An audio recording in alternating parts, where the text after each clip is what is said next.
I'm Makia. I'm Ashley. And we're sisters addicted to Asian dramas and music. We don't talk anymore.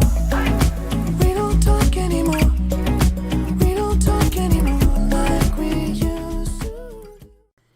And welcome to podcast number 9. 9. I almost forgot. Why am I backwards? What's wrong with me? I feel like I keep You've missing. been lost since, what, 7? Right. Where's the time going? This year is almost over. Oh, my goodness. Feels like it, but anyway. Right. We're heading into the summer months, so that means summer full of heat and romantic comedies. Yes, so I mean, lots and lots of love. So all the melodramas are going to be kind of chill for now. There's going to be a lot of historical dramas and romantic comedies coming out in the next few months. Yeah, that'll be good. You know, get our blood flowing after all the cold. Right. So all the cuteness and cliche stuff, but cuddling up in sweaters. Can you tell that we love rom-coms or romance? Right. No. Why not? But not much has happened since the last podcast. Like, even for the previous one, it's kind of been some quiet weeks. So, it's not much going on. I mean, dramas have started. Right. And we're still basically all watching the same dramas. Right. You're finishing and I'm, still continuously watching airing dramas. Right. Like, so I feel like it's like we're doing this podcast. I kind of feel like I need to get back into watching more dramas. There's so many that I want to I want to start that one. Oh, I want to start that one. But I'm like, you have so many that you had going or started since you kind of working your way out of your drama fatigue. You need to finish those up first. But then there's such a flux of so many coming out that I'm like, oh my gosh. Yeah. It's so much. I feel slightly overwhelmed already and I'm just getting back in. And that's because I want to get back in. But I can't because I feel like I had all these ones I slightly committed to beforehand. Right. And I need to finish those first before I jump into all the new stuff. I've been in that situation before, but that was a while ago. Where you start something like, I can't start anything else, so I finish this. Right. I'm at the stage, it's like, I don't feel like watching that. Let me find something new to watch. True. So I think there's phases to drama watching. Regardless of how long you've been in it, you've gone through those phases. Right. So you just kind of know in and out. And this is your first time through that. And I might go through it again. But right now I have a full watch list. And I'm only watching like 2 dramas off of it. And the list is like 8 dramas long. Right. Like this time last year, I was heading into my full-fledged on having a drama to watch every single day of the week. This time last year. And it was my first time having that. And I guess because it was my first time, and then I'm already someone that watches a lot of dramas in general, so then also having one watching every week, then I was trying to recap one on my blog, so then I was like, oh my gosh, I overkilled myself. So if I get to the point again where I'm having dramas where I'm watching every week, right, I have to just enjoy them. I can't try to do anything extra with them because I think that's how I got myself overwhelmed. So, yeah, I gotta chill. But I guess should just go ahead and jump right in so I have more dramas to talk about. But I feel like all the ones that I kind of had the inkling to want to start, they're the dramas that are on the shorter end of the spectrum. So they're about almost done at this point. Yeah. So you're just gonna wait till they're done? I kind of feel that way for some, but then some I'm like, okay, just go ahead and start. You might not you probably most likely won't catch up before it ends. But if you like it, it's fun to catch up. Like, wow, this drama's that good that even though it was like, 10 episodes up, I'm caught up already and ready for the next episode. True. So that happens. You can find good dramas like that too. So I haven't had one. Try and finish one just so you can start another. Finish or start and watch what you feel like watching at the moment. True. Because that's what I used to do. And then I would just eventually, like, my currently watch list on MDL is actually shorter than what's actually on there. Because I kind of leave stuff under currently watching, even though I may not have watched it in weeks, months. Yeah. Because that's what I do too. I don't easily put stuff on hold. Well, I only put stuff on hold that I know I just do not. I'm like, I really don't know if I want to finish it. True. So it's usually on the fence if I want to finish it, if it's going to drop or it's going to stay and go back to currently watching. Right. So that's space what's that space between heaven and earth that Catholics go to? Anyway, Oh, what is it called? Anyway, I know what you're talking. Purgatory? Yeah, purgatory. Yeah, purgatory. They're in drama purgatory right now. I don't know if you're gonna die. They usually do when I have them on hold, because I look at my whole list now, I'm just like, do I really want to go back? See, and I think because I went through that drama fatigue, I feel like I'm finally ready to actually start dropping dramas. Yeah. I've been watching that dramas for going on 6 years. Because what year? The year that City Hunter came out was the year I started watching dramas. 2011. Yeah, so, about 6 years. Yeah. So, and I have yet to drop a drama. Right, that's how I felt too. I was like, it's unholy and against our religion to drop a drama. Right, I started this. I've committed to it. When I start a drama and I make it past the first 2 episodes, I am committed. You're going to watch it all the way to the end, whether you like it or not. Right. And that's feeding you. Eat the cake anime. And that's what I feel like. So a lot of times I'll put dramas on hold and I'm just like, no. So you have a long hold list then. I do. I have a long hold list. So it's like there's no point in having it on hold. When you look at your list, you're just like, I might actually go back and watch that one. But then for this one, like, I really don't want to, but I don't want to drop it. So just drop it. And if not, you can always pick it back up later on. You can go through your drop list. Right. See, and that's my thing. I feel like revive you. It's like a zombie. Right. I feel like once I put you in drop list, you're dead. Yeah. I don't intend to come back. But I didn't think about the possibility. My drop list is very small, though. I haven't dropped a lot of dramas, and they're usually for specific reasons why, not just, I didn't really care for it. Right, because I feel like I put up with a lot of stuff watching drama over these past 6 years. Right. So for me to put something on the drop list, I feel like, dang, what did you do to make me actually drop you? Because I put up with so much. Because, I mean, I started off like with a battered and bruised girlfriend. Right. Because I've been through dramas that just because of who's in it, I've forced my way through it. Yeah. Or because, like I said, I didn't want to drop. I just let it play in the background just to get through it. And that's not really watching the drama. You're not getting the full story. Granted, I'm a good multitasker because I can tend to play a game and watch dramas at the same time. I usually can focus in when important moments are coming in. True. But I'm the type, I feel like a drama needs to hold my attention for the most part. That it's not easy for me to be able to do something else while I'm watching. Get distracted and you're like, wait a minute, it's over? Right. What did I watch? So I kind of need to get back into that phase of just pulling stuff in and watching it. Because sometimes, and I always tell people, when I write reviews, because someone had asked me this on my Tumblr, my Korean Tumblr, asking me, why do I number my reviews on my blog? And I said, I number them because it kind of helps me keep them organized, but one, to let you, so I can see when I finished it. A lot of the dramas are not finished in the order that I started them. And now, initially at first, because I was only watching one drama at a time, like my first 20 or odd dramas are usually the order that I started and finished them in. Yeah. But after that, there were dramas that I put aside and marathon through another and then went back to it and then finished it. Yeah. So it was like, after a while, my list is not necessarily in order of chronological order. Right. It's kind of, my list is just the order of how I finished it. Yeah.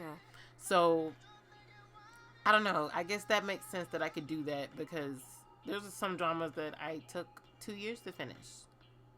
And I feel like that doesn't make any sense. But they're usually the longer ones anyway that have taken me that long to finish. That you didn't want to finish. No, it's not that, because Yi-san is one. Yi-san is a 77 historical episode drama. I've gone through a 50 episode drama in a week. And that's the thing, I can do long ones, but Yi-san is an older historical drama, and it's a good one, yes. But I mainly started it for Han Ji-man, not realizing that I knew the story was about the king, not about her. But because I was coming into it after watching Dong Yi, I kind of expected her story to be a little bit more even. But it was so heavily on him, and I don't know. There was hinders about Yi-san, for me, as a viewer personally, Right. that didn't keep me interested. That I could binge watch a few episodes and then put it on hold. Binge watch a few, then put it on the hold. And then after a while, I was like, okay, is she in the palace yet? That's what I was waiting for. Right. Okay, she's finally in the palace. Okay, now, and then... I think they for older historical dramas, they just take too long. Right. They're and not then, exciting like the ones they have now. Right, and then, I don't know, with Dong Ying, I felt like they were able to keep you intrigued for the 60 episodes that Dong Ying was. Right. Because it had its slow moments, yes, but it still had character moments that you were able to still pay attention and stay focused. Right. But with Yi-san, I felt like he kept fighting the same people over, and that's all the story focused on. And then, okay, once... repetitive. Right, and then once he'll put them as... For some reason, and then he would kept forgiving people. So that kept the character around because he wouldn't kill them off. Bruh, for real? That's why I like short historical dramas. I can't... Right. But then, but that's what I'm saying. But I watched... Granted, I haven't finished Flower in My Prison. Oh. But that was a good one, too. Right. And I was watching that one week to week. So, but then Flower in My Prison, it's just really the last 5 episodes that I had to finish. So that doesn't really disregard the rest of the drama that kept me interested week to week. That I was getting mad when I couldn't find it fully subbed because I wanted to see what happened. Right. So it's just, newer historical dramas, I guess, they find a better way to keep viewers intrigued without making the story seem so dragged out. Yeah. So. I guess so. Yeah, so I guess, So I had Tunnel. I guess I'll start Tunnel and My Secret Romance, but I said I'll wait for that one since it's only about 2 weeks left in that one to be over. Tunnel. Yeah, because I heard Tunnel was good. And I've been reblogging a few stuff here and there that I've seen without really knowing what's going on and writing in the tags as suggested by someone who follows my blog. And somebody sent me a message saying, yes, you should start Tunnel. It's really good. Yeah. So I think I will start that one because it seems on the line of Signal, but I heard it's not as good as Signal, but still in that same realm of being good. Signal is like a cult classic. It's gonna become like something that just there's just a fandom just for this one drama, not for the people in it, but like for the freaking drama. Yes, because we had a cousin over the weekend, and she watches K-dramas as well. She watched Signal, and both of us together were sitting there telling Ashley, you need to watch Signal. Okay. I don't rush to go watch dramas like that. Not like I used to. Usually I would run to, I gotta watch that. But I don't know, I'm just not into them like that. But I'm gonna watch it. I'm gonna watch Signal, and I might put my toe into Tunnel, but I haven't decided about Tunnel yet. See, Tunnel, I don't know, so I can't recommend that one. Yeah, I know. But Signal, because... Like, same for you. Signal is not the go-to drama that I usually go for. Yeah. Rom-coms are, or even rom-coms, they're mellows, they're maybe office stuff. Yeah. But cops are usually the last set of dramas that I go for. Right. But usually, at least lately, a lot of quote-unquote, cop dramas that I've been watching, maybe last year and the year before, which is not very many. Right. So I've been like, this is actually good. Like, I've actually liked all of them that I've watched. I thought they were like, little gems, and really gave them a high score on MDL.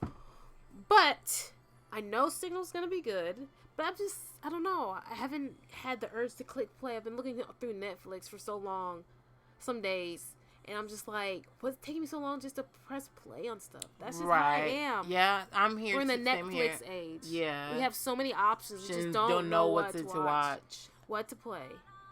So. Right. I do miss my early days of K-drama watching where I knew I had my plan set out. Okay, when I finish this one, I'm going to watch that one. And then I'm going to watch that one. Now it's just like I knew my list. And now I'm just like, oh my God, it's too many. That's what I need to do, though. And it all started when I started watching currently airing dramas. When I used to just watch older dramas, I was good. I had a chill. I could just watch it, just be whatever. You were free. That was the free times. Right. All those days. Memory lane. But yeah, I need to go through my plan to watch list. That's a list that we did not mention that I really need to go through. I can honestly go through it and probably delete some of the stuff off of there because I'm like, I'm not gonna go watch it. Let me be honest with myself. Let me just stop building this list up to capacity. I need to just take stuff off. Let it go. Oh, my plan to watch is probably just as long as my on hold list. Like it's Yeah. I've always thought of it too because that's not a list I look at. Right. But unless I know, I am going to watch that one. Right. Like, it's coming soon and it's not old. And I'm like, okay, it's in my going to watch list. Right. But, yeah. I feel like I need to kind of clean up my MDL, at least my plan to watch and my on hold. And just clean it up because it's just like... Right. I haven't watched a Korean movie in a long time. Right. So, probably a lot of movies I need to take out that I've probably put in there because of who's in it. Right. Yeah, I have a lot of those in my list. But there's some that people recommend. And I'm like, oh, that does sound interesting, but I'm not going to watch it now. I'll put it on my plan to watch list. Right. No. And I keep saying I'm going to have a Korean movie weekend because I was doing that at one point where when I had an off weekend, I would knock out one Korean movie that I had in any of my lists to watch or one that I came across that I wanted to watch. And I haven't done that in so long. I have like 3 on my Netflix list. I have like 4 on my Drama Fever list that I need to watch. Because Drama Fever is constantly adding movies. And Vicky's kind of getting on that realm too. So I'm like, guys, I love that you're getting all this content, but now it's killing me. I'm like, it's so much. But I was like, oh my gosh. I need to just clean up. And then when I eventually get it, because I'm less inclined to watch a movie. Right. So I feel like movies I can easily pull from my list. But I also feel like I need to watch movies because some stars that I like are doing movies more so now than they're doing dramas. So in order for me to see them, I need to watch movies. That's true. So what I'm currently watching and she's not because we are watching one drama together, but we'll get to that later. I'm currently watching Taiwanese drama, Perfect Match, and I'm loving it. And as I said in the past, how many episodes is there? 11 weeks. Because it's only one episode a week. I really am loving this drama. Granted, the cast was what pulled me in. Mm-hmm. But I'm liking the story. And I'll be honest, Taiwanese dramas aren't for everybody. I started out with Taiwanese dramas. And so I've grown to like them in the way that they play out their stories. Like their stories can be up to like an hour and a half or sometimes. Yes. So a lot happens. And when I think back from like, let's say I'm watching episode 7, I think back to episode 3 or something. I'm like, dang, so much has happened just in the span of those couple of episodes.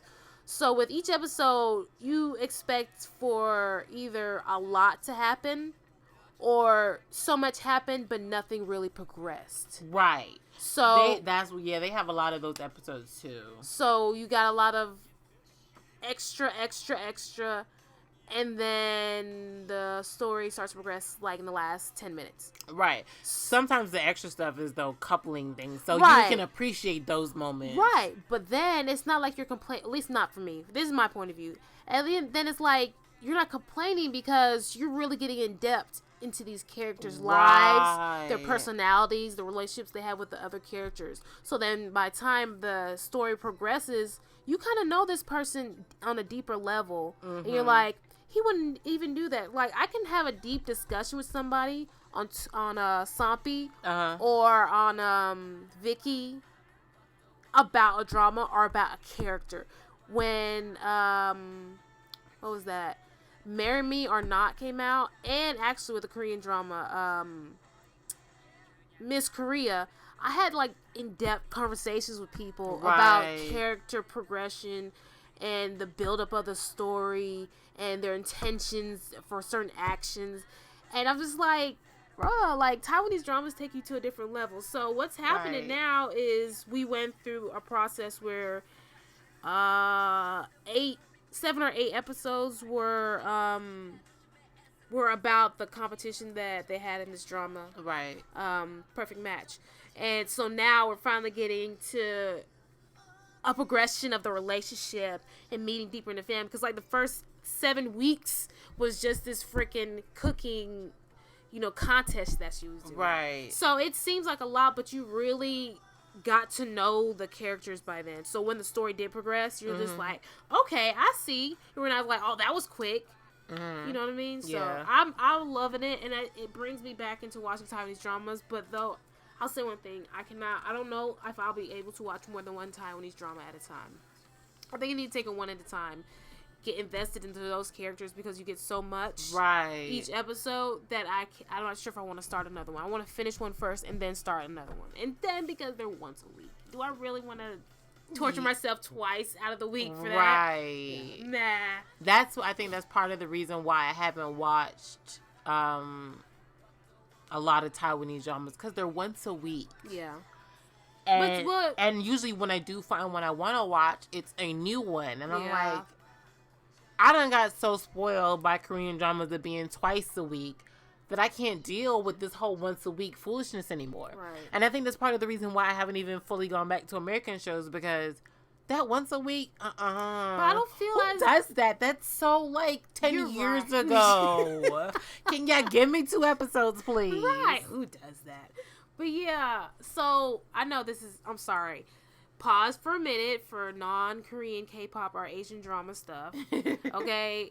Because when Game of Thrones comes back on, that once a week BS that we have to go through, I'm gonna be pissed. I've never ever in my life of Game of Thrones fandom watched Game of Thrones week to week. Oh, you haven't? I came in when like the 3rd season came on, so I started marathoning. I marathoned 3 seasons in like 2 weeks, and then the 4th season came out. I didn't watch it for a while. And I think when the 5th season started, that's when I was about to start. Mm-hmm. So and that's how I've kind of watched it. I have to watch it in a bulk because the way they do only Game of Thrones fans will understand this BS.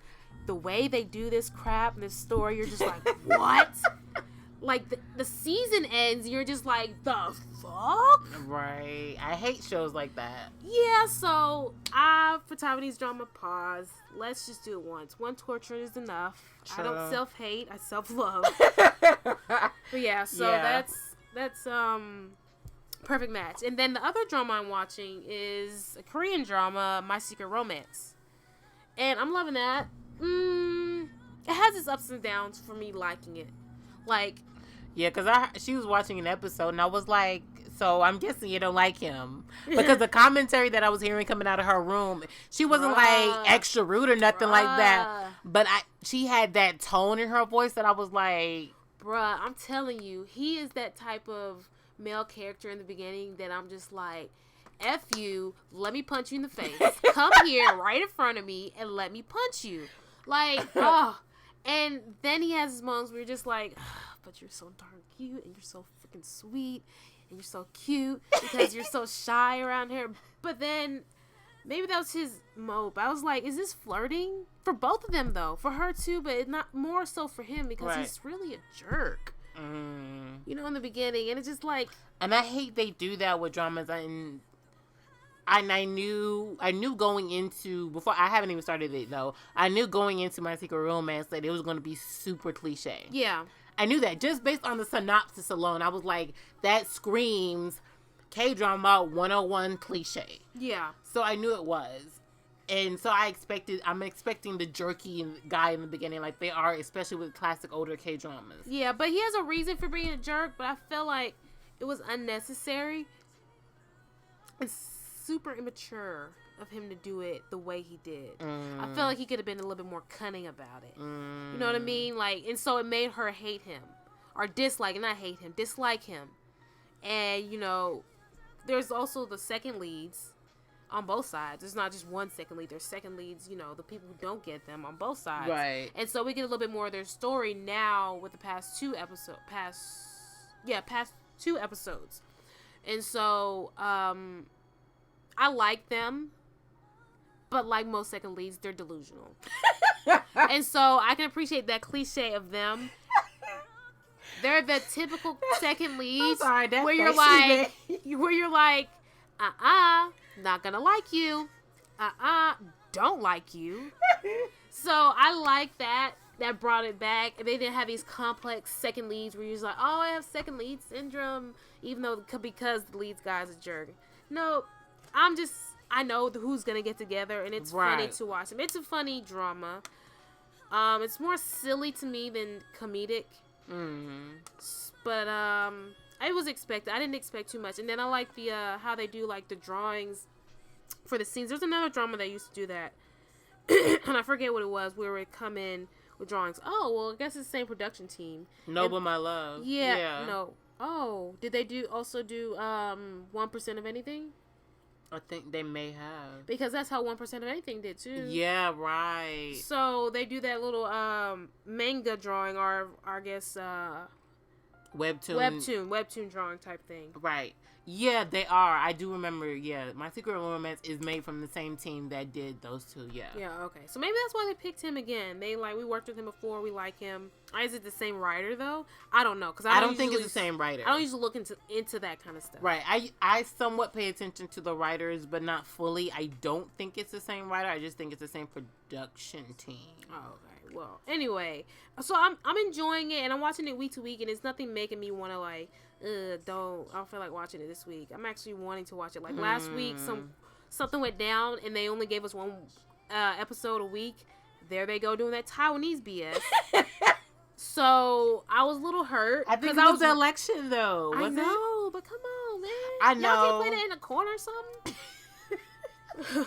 So that's how I feel too. I get so upset. Like, and my thing is, what I love about watching foreign content is that when our holiday time is, they still air episodes because it's not a national holiday for them. Right. They may still celebrate it or show stuff about it, but they're not really cutting out their entertainment for it like America does. So I know when Thanksgiving break, Christmas time, and all that other stuff, I got episodes of K-drama still coming out. Right. But when you at the stove stirring something, still watching your drama. It's been how many Thanksgivings will we be in the kitchen? We'll have our phone propped up, cooking whatever for Thanksgiving dinner, but we still watching and get our drama episodes in. Right, getting our fix. After dinner is over, we run upstairs real quick to check the level of the subs to see if they almost finished. Right. Yes. Yep. Done it. But when Korea has their holidays or elections or sporting events, my thing is I can somewhat slide for elections and holidays. Sporting events, Because you know how many times I've missed drama episodes for baseball games? Baseball? It's a national pastime. Baseball? They love baseball. They love it. We love it. Because when W was airing, that happened too many times where we got one episode a week because of a W game. aired during the summer, right? Yes. So it might be happening to some of the dramas this summer too. Some sporting events. No, y'all need to learn how to schedule events around dramas. Y'all know K-dramas is a national, international thing. Y'all need to schedule. It's a world thing, okay? Right. Y'all need to schedule y'all sporting events around that time. If y'all need to tape the game and then air it after drama's airing or something. Like air it in the commercial spots. Right. That'll work. Right. We'll check in during the commercial break. Right. Still air the drama. So last week when it had only one episode up that week, I didn't learn that until Tuesday when I was like, where's the episode, Drama Fever? Because maybe you're a little late, but it's almost 9 o'clock and I'm looking for the episode. But then I realized, it's only getting one episode that week. So the way episode 7 ended, I was like, oh my god, I can't wait till tomorrow. And then tomorrow gets here and I don't have the episode. And I wasn't like that all the other weeks. Like, I was like, oh yeah, I got an episode to watch. Okay, cool, great. So I go watch it. But last week, I was just like, I cannot wait. I want to see what happens. Because it ended on a heart-fluttering moment. And I love that. Yes. But I don't want to wait another week to because sometimes you lose that momentum of the heart flutter when you have to wait. Right. So, yeah. Thanks. But I'm watching the last episode 8 was okay. I was feeling really bipolar with it because last week I was like, oh my god, I love it, and the week before that I was like, oh my god, I love this. But then this week, yesterday's episode, I was just like, okay, I mean, if that's what you want to do, boo you, boo boo. But do you right? But I'm still excited to go and watch the next episode. I haven't watched it, but I will. So that's My Secret Romance, and I'm enjoying it. And then I watched the video because I'm a YouTube junkie. I watched the video of the main lead, the male and female lead. They're singing a song for the drama. And it was a cute little video. Oh, really? But she cut her hair. She got like a bob now. Yeah. Because if you guys if you didn't know, My Secret Romance was fully pre-produced. So they're airing this month after they finished taping. Right. So I enjoyed that. I just don't remember the song. Mm-hmm. So I'm not sure if they fluffed it up or they're just doing like a rendition of the song. A song that's in the drama. Right, right. So I didn't get all that because it wasn't subbed. I just saw the little cute video. Right. Yeah. Okay. I'm not really watching too much else. Like, all I did was catch up on Weightlifting Fairy, which it's over now, so there's really not much for me to talk about. Yeah. I just kind of watched a few more episodes of that. And watch. I mean, if anything good happened, then you just gushed over the drama. Yeah. I love going back into it now, knowing I'm watching the drama and I'm trying not to think about them being a couple in real life. But I'm trying to find. That is so effing messed up, though. I mean, congratulations to them, but that's effing messed up because nobody else got their real life OTPs. That's not fair. True, because anytime... How dare you? Because I've heard about other dramas where couples have dated, but it's never been a drama that I've watched where I'm like, ooh, I want them to be real life OTP. I've had plenty. You know I have. And they have not gotten together, okay? So I don't think they should be an OTP anymore. I'm feeling real salty that they're together. So everybody who's a fan of that drama, they're just like, yes, the drama gods love us. Right. I'm pissed. I want mine too. Right. I do have quite a few that I want in real life. But some of them have already been crashed and burned because of they married out of the relation. Whatever. Anyway. Relations. Yes. But yeah, I'm only, because Weightlifting Fairy is 16 episodes. Yeah, I'm about halfway now. Right. So it's, the feelings are starting to kick in. So, at least on his side. Right. For her, she's still on her one-sided love thing. But it's cute. Hers is cute because you're watching her kind of go through love for the first time with hers. And then him is just like, I'm kind of like, I saw the light from the beginning, but now he's kind of really feeling it himself. So I'm like, bruh, it's coming to you. It's hitting you now. Right. Bruh. So, and they're just so cute together, and it's just like, but granted, they had natural chemistry anyway, so. Well, I've never seen them together or anything, so, I mean, I'll watch it. I did get recommended the drama. Right. But, so, I mean, because they're a real life couple, I was like, oh, I will go watch it now. And I think that kind of helped spike the people to go watch it afterwards, now that that's announced. Right. Not to say I'm a bandwagon jumper, but, you know, that's always nice to see. Oh, so that chemistry built up. So I want to see that chemistry on screen. Right. Give it to me. Right. And I wouldn't say I am not a bandwagon jumper either.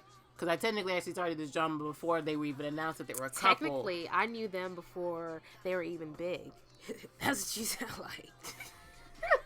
Whatever. No, but I did start it before they were. I think I even started it right when it was about to end is when I actually started the drama. Well, you do that with a lot of dramas. And yeah, but and then because I knew they were from the same agency, they're both YG models. And then every time you say that, I'm just like, oh yeah, right. They're both YG models / actors, and I've seen pictorials that they've done together, so I knew they at least had model chemistry.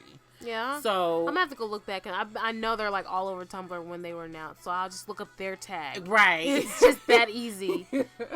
So I wasn't surprised that they had good on-screen chemistry as a couple. Right. So yeah, it's nice to see. I want to see them last that for a while.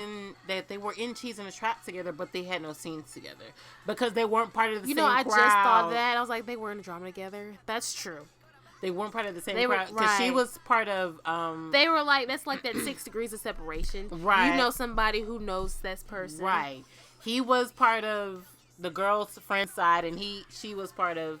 I can't even say friends. Right. She was his past. The male lead side. So yeah, that's cool though. Yeah, that works. But they probably didn't meet together and congregate, to celebrate the drama. So they knew each other from then, and then they're in YG. They might take the same van to the set or something. Right. And their managers sitting side by side. Or their managers get married or something. She's got all kinds of ships Girl, going right now. look, I can write a drama. Just give me a pen and paper. I will write it up. I feel like once you've had enough years in drama land, you can probably write a decent drama. Right? I mean, there'd be cliches in there at first, but hey, when we get the hang of it, and that shit will be bomb. Right. I feel like that's what I feel like South Korea needs to do. Not up and coming writers, because I feel like up and coming writers always still kind of go for cliche. They do, because it's kind of safe. It's safe. And what's trending. Right. But have a contest where legit K-drama fans, not somebody who's going to school for writing or anything, drama fans, get together, one person or a group of them, come up with a legit plot for a drama, and that they're actually able to put an input on the drama and how it's taped and everything for the full 16, or since it's, I guess, contest, say do a short one, 10 episode drama. Yeah. And they are participating and able to have this drama fall through for the entire drama and see how it does in the ratings and see if it does good enough or is just as good as any other drama by another writer. Yeah. Then that goes to show that y'all writers need to step up your game. Because if a fan can write a drama that can get just as good as I'm pretty sure there's plenty of fans that can write better than some of these right. writers. So, but that's what I'm saying, that I feel like some writers might need that kick in the butt to see a fan do it. Or maybe they have, because I remember watching King of Dramas, where they had he had a cabinet full of drama ideas that people pitched to him, and he was just like, oh, this is garbage. They pick certain ones, you know what I mean? They feel like they make their own trends. True, because I feel like there's always certain trends, like, what is it, the year that Queen and Husband came out, that was the year of time traveling dramas. That was a trend that year. Yeah. There was a lot of cross-dimensionals and all that stuff. Yeah, then medical. Well, there's always medicals. But... Then there was one year, there was a flux of medical dramas. Yeah. And then there was, what is it, I guess, fantasy ones. There was the year, because, like, the year that... Or mental health, too. Mental health was one. Then the year that My Love from a Star came out was the year kind of like a lot of fantasy-type drama. Fancy-esque. Not necessarily the same alien thing, right. Fantasy-type dramas came out. So there's always you that... put it in the sci-fi category. Right. I like sci-fi. So, I don't know. Like, the last few years haven't technically had a full-on trend. There have been a couple of dramas here and there that kind of worked or in the same theme, but there wasn't a real overall trend. Yeah. Oh, yeah, because the year with medical was the same year that they had, what is it, the multiple personalities, because there was quite a few multiple personality dramas. So mental health was like the beginning of the year. Right. So, since we're talking about dramas as well, there's a teaser out for Park Seo-joon and Kim Ji-won new drama, which it's called Fight for My Way or Third Rate My Way, depending on who's got it, whatever. Right. We're gonna go on to talk about that later too. How Drama Fever names dramas. And the teaser's out for it. It's supposed to be, I guess, not really, I guess, a human drama in a sense. Because it's just supposed to, because it says the drama tells the story of Ko Dongman. Thank you. And Choi A-ra. Right. In their school days, I guess they were the height of their life or whatever. And now they're kind of not where they want to be in their dreams. So this is kind of just nothing really. Slice of life. Yeah. That's what I was looking for. Slice of life type dramas. So I haven't watched a drama like that in a while. Right. Would you say Hugo's Love was a slice of life? Yeah. Yeah. But an outside of the realm slice of life, because it didn't go the usual route any drama I've seen before. Yeah, that's true. That's very true. And it did pretty good in ratings. It did. TVN? Yes. You know TVN know how to do it. Makes sense.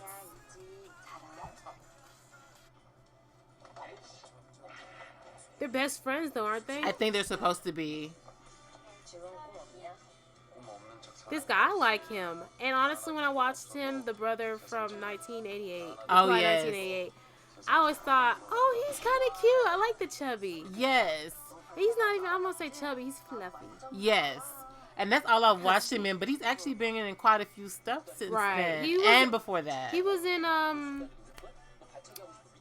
Legend of the Deep. Oh, Blue. a cameo, Yeah. Yeah, I forgot about that. But when I saw him, I was like, oh, I know you. Now, this looks interesting. This is supposed to be Kim Ji-won's first official female lead role, to my knowledge. So I kind of want to watch it because of that, because she's actually an actress that has played a lot of bitchy characters that I could not stand. But I wouldn't deny her talent. Yeah. And especially after watching her in The Sentence in the Sun, I'm like, I could see myself watching her be a feisty female lead. And she seemed like she's gonna be like that in this drama. So I kind of want to watch it because of that. And then of course I like Park Seo Joon. I didn't watch his last drama because I wasn't feeling Harang like that. He's in Tunnel, isn't he? No, it's not him. Oh, they were in drama together though. I know they're not the same person, and I'm seeing their faces in my head right now, and I know they're not. But I don't know. I always mishap sometimes. Who are you talking about? The guy who's in Tunnel. They were in drama together, were they not? The male lead? Not the lead. The other guy who was in I know you're talking about. Yeah, I'm trying to think. Fall in Love with Sujin, and then he was also in what's that noir one? Cruel City. Yes, Cruel City. But yeah, weren't they in the drama together? Oh right! Oh my gosh, how did I forget that? They were the best bromance. Oh my gosh. Thank you. How did I forget that? Yeah, they were in Witch's Romance together. Oh my gosh, how did I forget that? You loved it. Jesus. I did. You're welcome.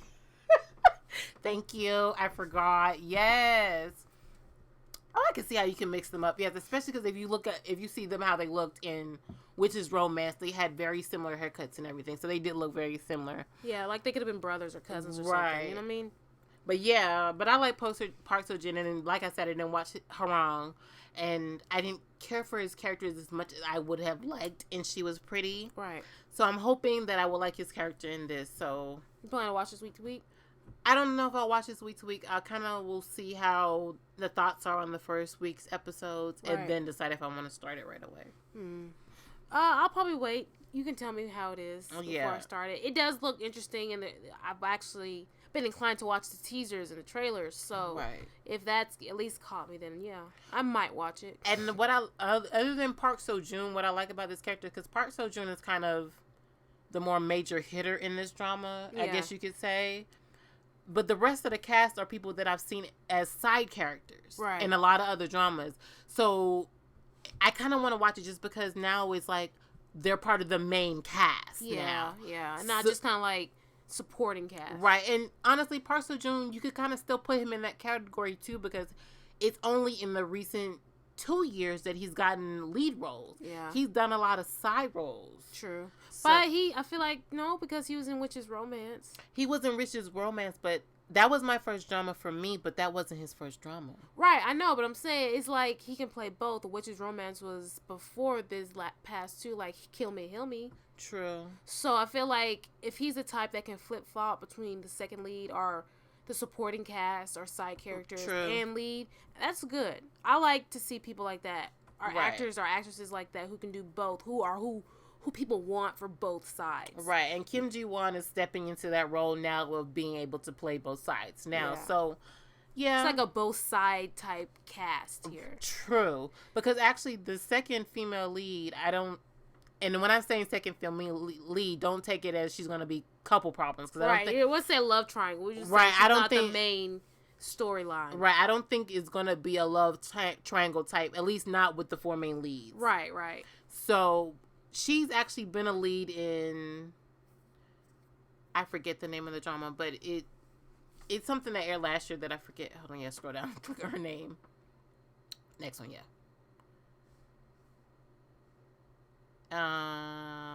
Sweet and Laundry. There we go. She's the main girl. She was the main girl in Sweet and Laundry, and then That's her. Wasn't she in Master Son as the ghost? I thought it was that girl who played the main lead in Sweet and Laundry. No. You know what I'm talking about, the girl who the guy died. And she was like the milk girl. And Right. No, she was in something else, but no, that is not the same girl. Oh, okay. Right, I thought that was a girl in Sweet and Laundry. But I mean, now looking at her face here, I'm just like, nah, that's not her. Right. But, she's also been, she was in Phantom. Who? She was the reporter that worked in Soji Sub's, I guess you could say, second character. Because remember, Soji Sub character over, he plays... Right, yeah, that was... Yeah, anyway, go ahead. Right. The other reporter that was in his office before he started playing the cop. Remember, she kept saying, "You remind me of him." Yeah. And she ended up dating the other cop at the end. I That's don't remember her face, but yeah, okay. I remember something like that. Yes, I mean, come on, that was in my pre-Soji Sub phase, okay? Or not phase, my pre-Soji Sub love. Right. Because that was like, I didn't really know him then.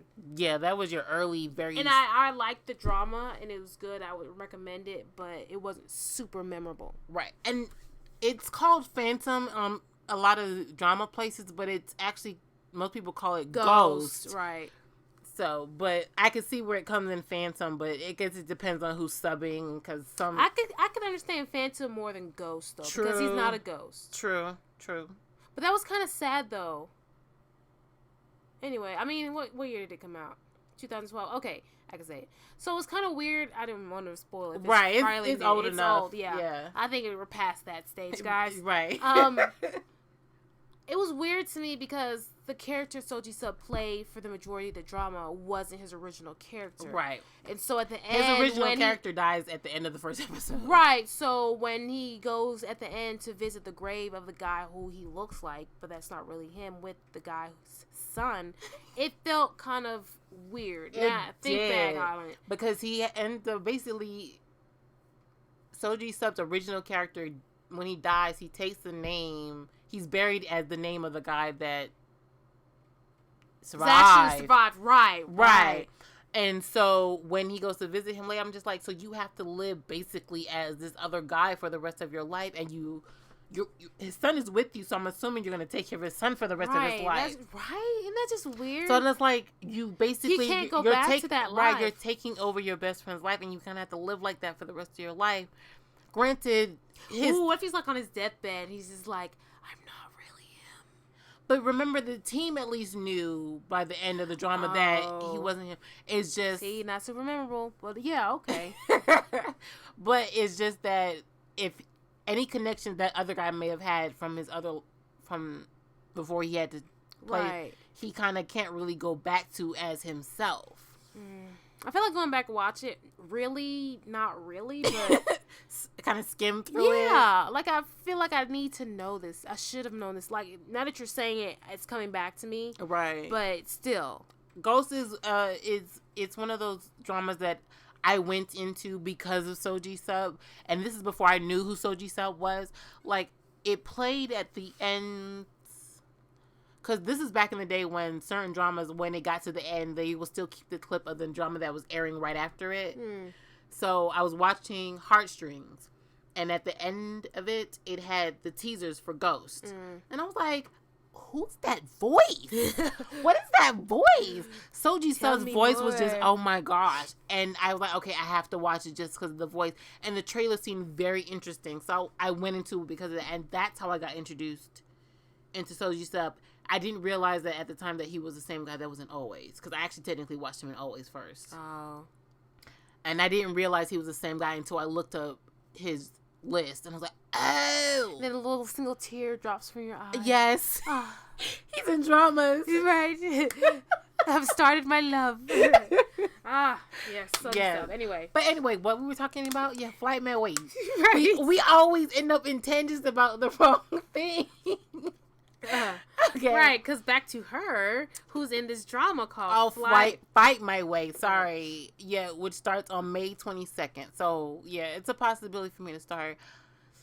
Now that we talked it up, though, a little bit, I might actually start it when it starts just to see how it is. I'm not saying I'll watch it week to week, but probably watch the first week just to see how it is. Yeah. Yeah. Makes sense.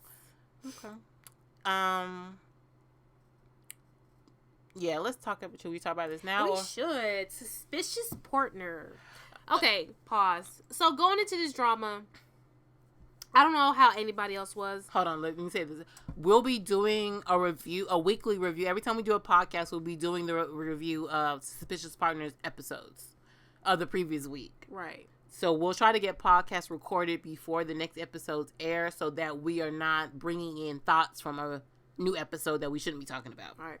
Okay, anyway, Go ahead. So, going into this drama, I did not know the entire premises or synopsis of the drama. I didn't realize you what didn't know I thought from the teasers is like a lighthearted rom-com about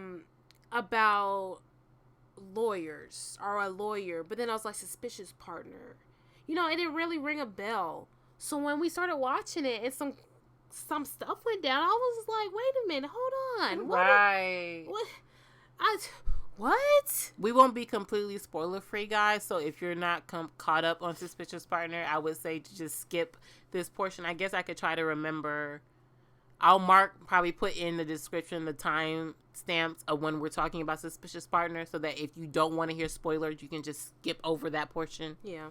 Don't exit out of the podcast. Just skip over that portion. Listen to all of it. Just skip that portion of Suspicious Partner. Right. Anyway, yeah. So go ahead. So when we watched it, I was pretty floored at what had happened. All right. But Makia, I knew certain things, but not completely. But Makia threw some shade, and she was like, pay attention. Excuse me? I was paying attention. Okay? I might look down at my phone a couple times, but I was paying attention, and I did not know this was going to happen. Right, because when I said that, I thought she had read the synopsis, so I'm looking at her like... I just watched the trailer. We not I don't think I've ever watched... I didn't start looking at it on MDL until I started watching it. And I was like, oh, let me put this in my currently watching. And I've only seen the teasers and the trailer from when we watched it together. I guess I should have thought about this also. I love me some Chi Jong-wook. So when I first heard that he was even taking up another role, I've been paying attention to this drama since then. So I know definitely a whole lot more than she does. Granted, from the jump, it still wasn't a whole lot about the plot given anyway. Right. So, but yeah, for those who don't know, who haven't started Suspicious Partner, or who have started it and are slightly confused about why it's already 4 episode count already, or you've seen MDL or anywhere else that has listed that it's 40 episodes. Okay. We were confused too. But I think by day 2, we figured it out. It says, according to Drama Beans now, this is because I couldn't find any news article or anybody else pointing out exactly why the episodes were broken up like this. So according to Drama Beans, it says, because the broadcasters are now splitting their episodes to accommodate new commercials, they decided to renumber each part. This doesn't change how much content we'll be getting, just the way it's numbered. So episode 1 through 2 refer to the hour that premiered on Wednesday, and Thursday's second hour will be titled episode 3 and 4. I don't care for the changes really, because it's still an hour-long episode. Right, so it's like you just cut the drama in half. It says it's 40 episodes, but really it's 20. Right. Because we're used to usually the dramas being an hour long. Right. So really 1 and 2 is just episode 1, and 3 and 4 is really episode 2. But just so we won't be confused, we'll just say episode 1 and 2. Right. We'll just have to go with the flow. But the thing is too, though, and I think maybe they'll get the hang of it eventually, at least with the editing. Right. The way that episode 1 ended, and episode 2, 3. I don't know about 4 so much. 4 didn't end so abruptly, but the way the other episodes ended. Right. I was just like, whoa, wait a minute, what? It was like, and I feel like what may have happened is that the broadcasters decided this new commercial change after they had edited those few episodes. And the team was like, I'm not trying to go back and have to figure out commercial breaks. Cut it here, cut it here, cut it here. And then eventually they'll get back into the flow of being able to edit it properly for the editing. Because it really, I was just like, when episode 1 ended, I was just like, huh? Yeah, you know who does it? Chinese dramas do that. Chinese dramas kind of end not all of them. I've seen quite a few where they kind of just end and you're just like, okay. Right. Okay, it's over. When I started Love Me If You Dare, when the first episode ended, I was just like, yeah, it's like how they just play the ending music and you're just like, I was like, that's the credit. Thanks for telling me. Because it doesn't flow into where you feel like the episode's about to end. Right. It just kind of... But the thing is, when Chinese dramas come back to the next episode, it's exactly where it left off. Right. And Taiwanese dramas too. But they don't end abruptly, though. Right. And it didn't quite come back to where it ended to kind of help you flow back into that. Right. They didn't do that quite. Right. But anyway, back to the Right, drama. we'll eventually get to the actual drama, guys. But yeah, so I don't know if it's gonna be a permanent change or if it's just for this season. Maybe they're trying something new. They probably will keep it though. I mean, I guess it gives them more time to put in more commercials, or because I don't really remember because it was last week when we watched it. Like, is it in the middle of episode 1? There were points where we felt like there would have been a commercial break. But I don't know, Drama Fever kind of cuts stuff out like that. We watched it on Vicky too, though. We watched the first episode on Vicky, yeah. The first episode on Vicky, the second episode on Drama Fever, and then 3 and 4 weren't finished subbing on Vicky when we were ready to watch, so we watched them in Drama Fever. Right. So Drama Fever is pretty good about cutting out non-essentials, or long music outros into a commercial and then music intro. That's how these dramas. But sometimes into an intro. I can understand with other dramas, but sometimes I want that little extraness. I don't go editing yourself unnecessarily. That's not your job. They're forcing you to sit down. You have to either pause it or keep watching. Right, and then also you're barely getting the subbing down correctly, so don't go editing doing foolishness. Anyway, who is you throwing shade? Just a little bit. I understand. John people can't be like real lazy with their subs. Ridiculously lazy. If we're paying for it, I feel like premium. Come on. I mean, granted, we don't pay a lot. What? Kind of. Kind of. But still, hey. That's my thing is I feel like if you're paying these people to do subs, they need to do the full on sub, especially if this is supposed to be a language you're able to translate. Right. You shouldn't be half-assing it to me, because I feel like I've been talking for a minute and I don't see any subs, but y'all said it's fully subbed. That's why I sub. Right. No, it's not. Or don't the subs are very lazy. I ain't stupid. And like I said in earlier podcasts, as someone who's learning the language, if I'm who's in very early stages of learning the language, can point out your mistakes. Yeah. Yeah. We can just say it's Drama Fever subtitles. That should be like a trademark thing. It is. Like on Tumblr, like there's legit discussions about who has better subs. Everybody always say that they do not care for Drama Fever subs. Everybody prefers Vicky subs or some other websites, because Drama Fever subs are not the best. Yeah, they're not. Yeah. And I feel like at this point, Drama Fever's had to hear someone say it or see a comment about it somewhere, and they just don't care. Still gonna watch it, right? Still and gonna watch it. Smug asses. But thanks, Drama Fever. But all I know is I still go watch it elsewhere too. Yeah, you're right. Anyway, like I said, we'll eventually get... Okay, now on to the actual drama. Okay. So, we have our lovely... What is her character name? Bong Hee and Ji Wook. Yeah. I'm going to have to try my best not to say Chi Jang Wook. Yeah. Because it's so It's like a play on his real name. Right. I like when they do that. It's like, hey, that's your name. Oh, I think I remember saying that, too, when I was reading the synopsis. This is playing his name. Yeah. So, it's an interesting... I love her. But I guess it's just one character, but I feel like it's still a play on their name. True. Anyway, but what now? Yeah, I would say I love her character. Yeah. Bong Hee is so me on so many there were so many moments throughout these 4 episodes that I was like, this girl is so me. Yeah.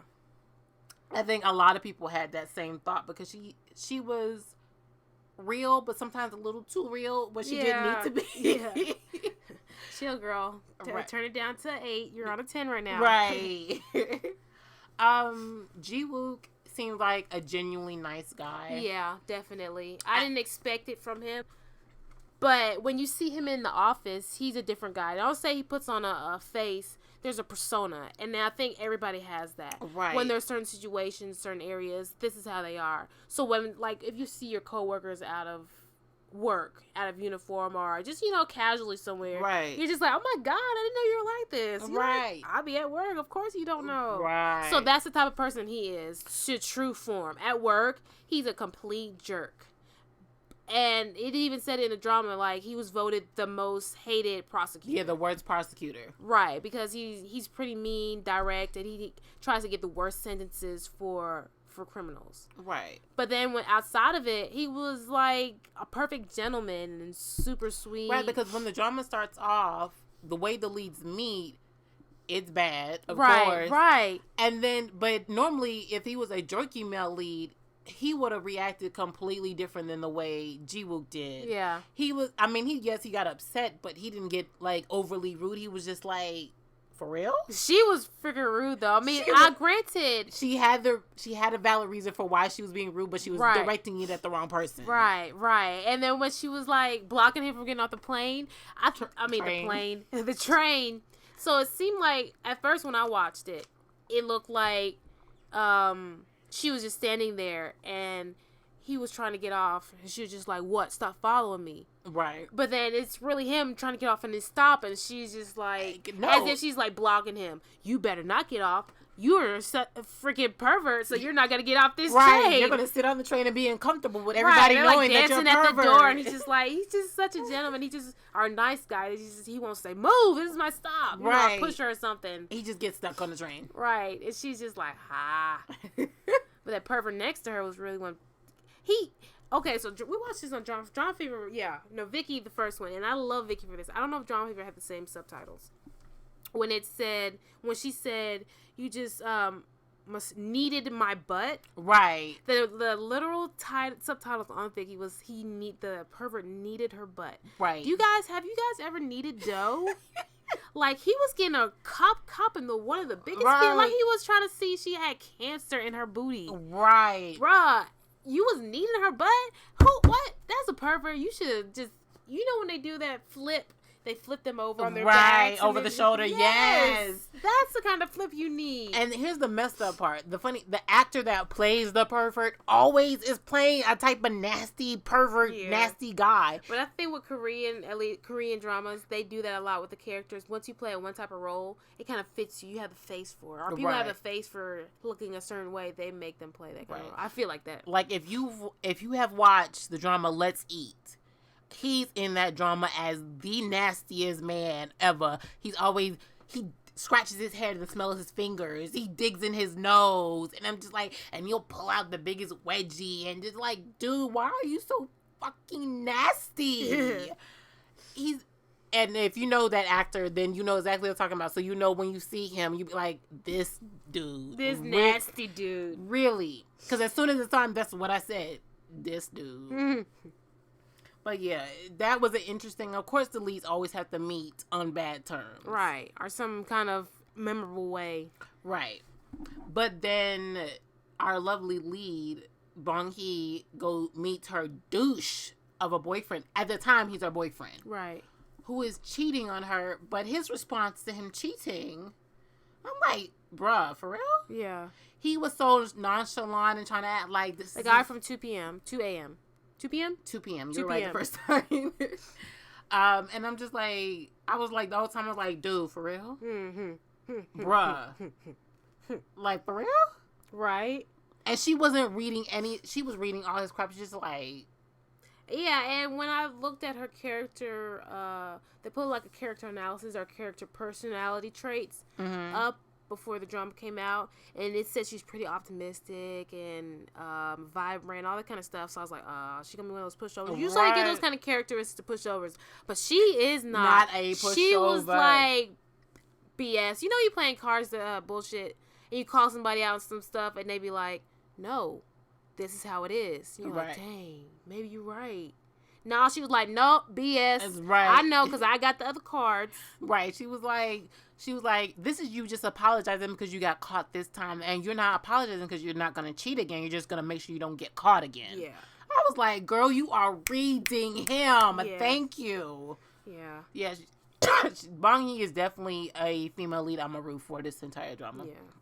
And so then when it happened that she was framed for murder, I was just like, whoa, what? Right. Like it started and I was like, okay, she's telling a story. And I didn't notice this in the beginning, that when she was writing in her diary, I thought her what's it called? She was writing her statement. A statement. She was writing her statement. I thought she was just writing it like in a diary or something. Because it starts off without you fully seeing her face or what she's wearing. So it's kind of a narration type. Right. And I didn't realize the narration went that long to that point where she's telling. I was like, dang, that's a couple episodes. So it kind of slipped my mind, and I didn't think that was connected all the way to when she finds her boyfriend's bloody body in her, her house, in her apartment. And I was like, whoa, is this a dream? Did I miss something? She's framed for murder. Right, because the whole framed for murder thing, is not in synopsis. I'll say she's framed, because I don't think try to intentionally frame her. Right. She's a murder suspect. Right. Yeah, let's correct that. She's a murder suspect. I didn't see that coming because it's not in the synopsis. All the synopsis says is that they're both lawyers or prosecutors or whatever. Right. So I'm thinking we're going to deal a lot with that. So when the whole murder suspect came in, I was floored too because I didn't see that coming. Right. So I was like, okay. When that, I was like, okay. You done piqued my interest for real. Right. We about to be in for a ride. Let's see where this goes. Right. Like, I had to take a breather after that part happened. I can't remember when we found out she was, at the end of 2? I think it was at the end of 2. Right. Where she was basically in a jumpsuit doing her, her statement. You know, I was like, I don't know if I'm ready for this. Right. In fact, I don't know if I'm I'm in shock. Right, because it had all the makings of melodrama-esque where she's trapped in jail. We know she didn't commit the murder. Right. So she's in jail, but she's looking so guilty right now. And we're just like I'm like, is she gonna, I can't deal if she's going to be in jail the whole drama or a good amount of the drama. Though. We'll see you on the other side. That's how I felt for her. She going down for this. And it's going to be, you have like that caption 3 years later. Right. I'm like, because when I actually thought about that, I was like, she better not be in jail for this entire time or most of this drama because I'm not doing this. So, as we stated before, as drama watchers, you can really like predict or you can like put stories together yourself. Right. So, I was like, what if she goes down for murder? And she's in jail this whole time, and basically for him, he has to hunt down this killer while she's in jail, and she's trying to help him while she's in jail, and he's trying to figure out the case so she can get out of jail. Right, and then he like falls, because I know it's supposed to be romance, and I figure, okay, then he falls with her that way, right? Because he's trying to help her get.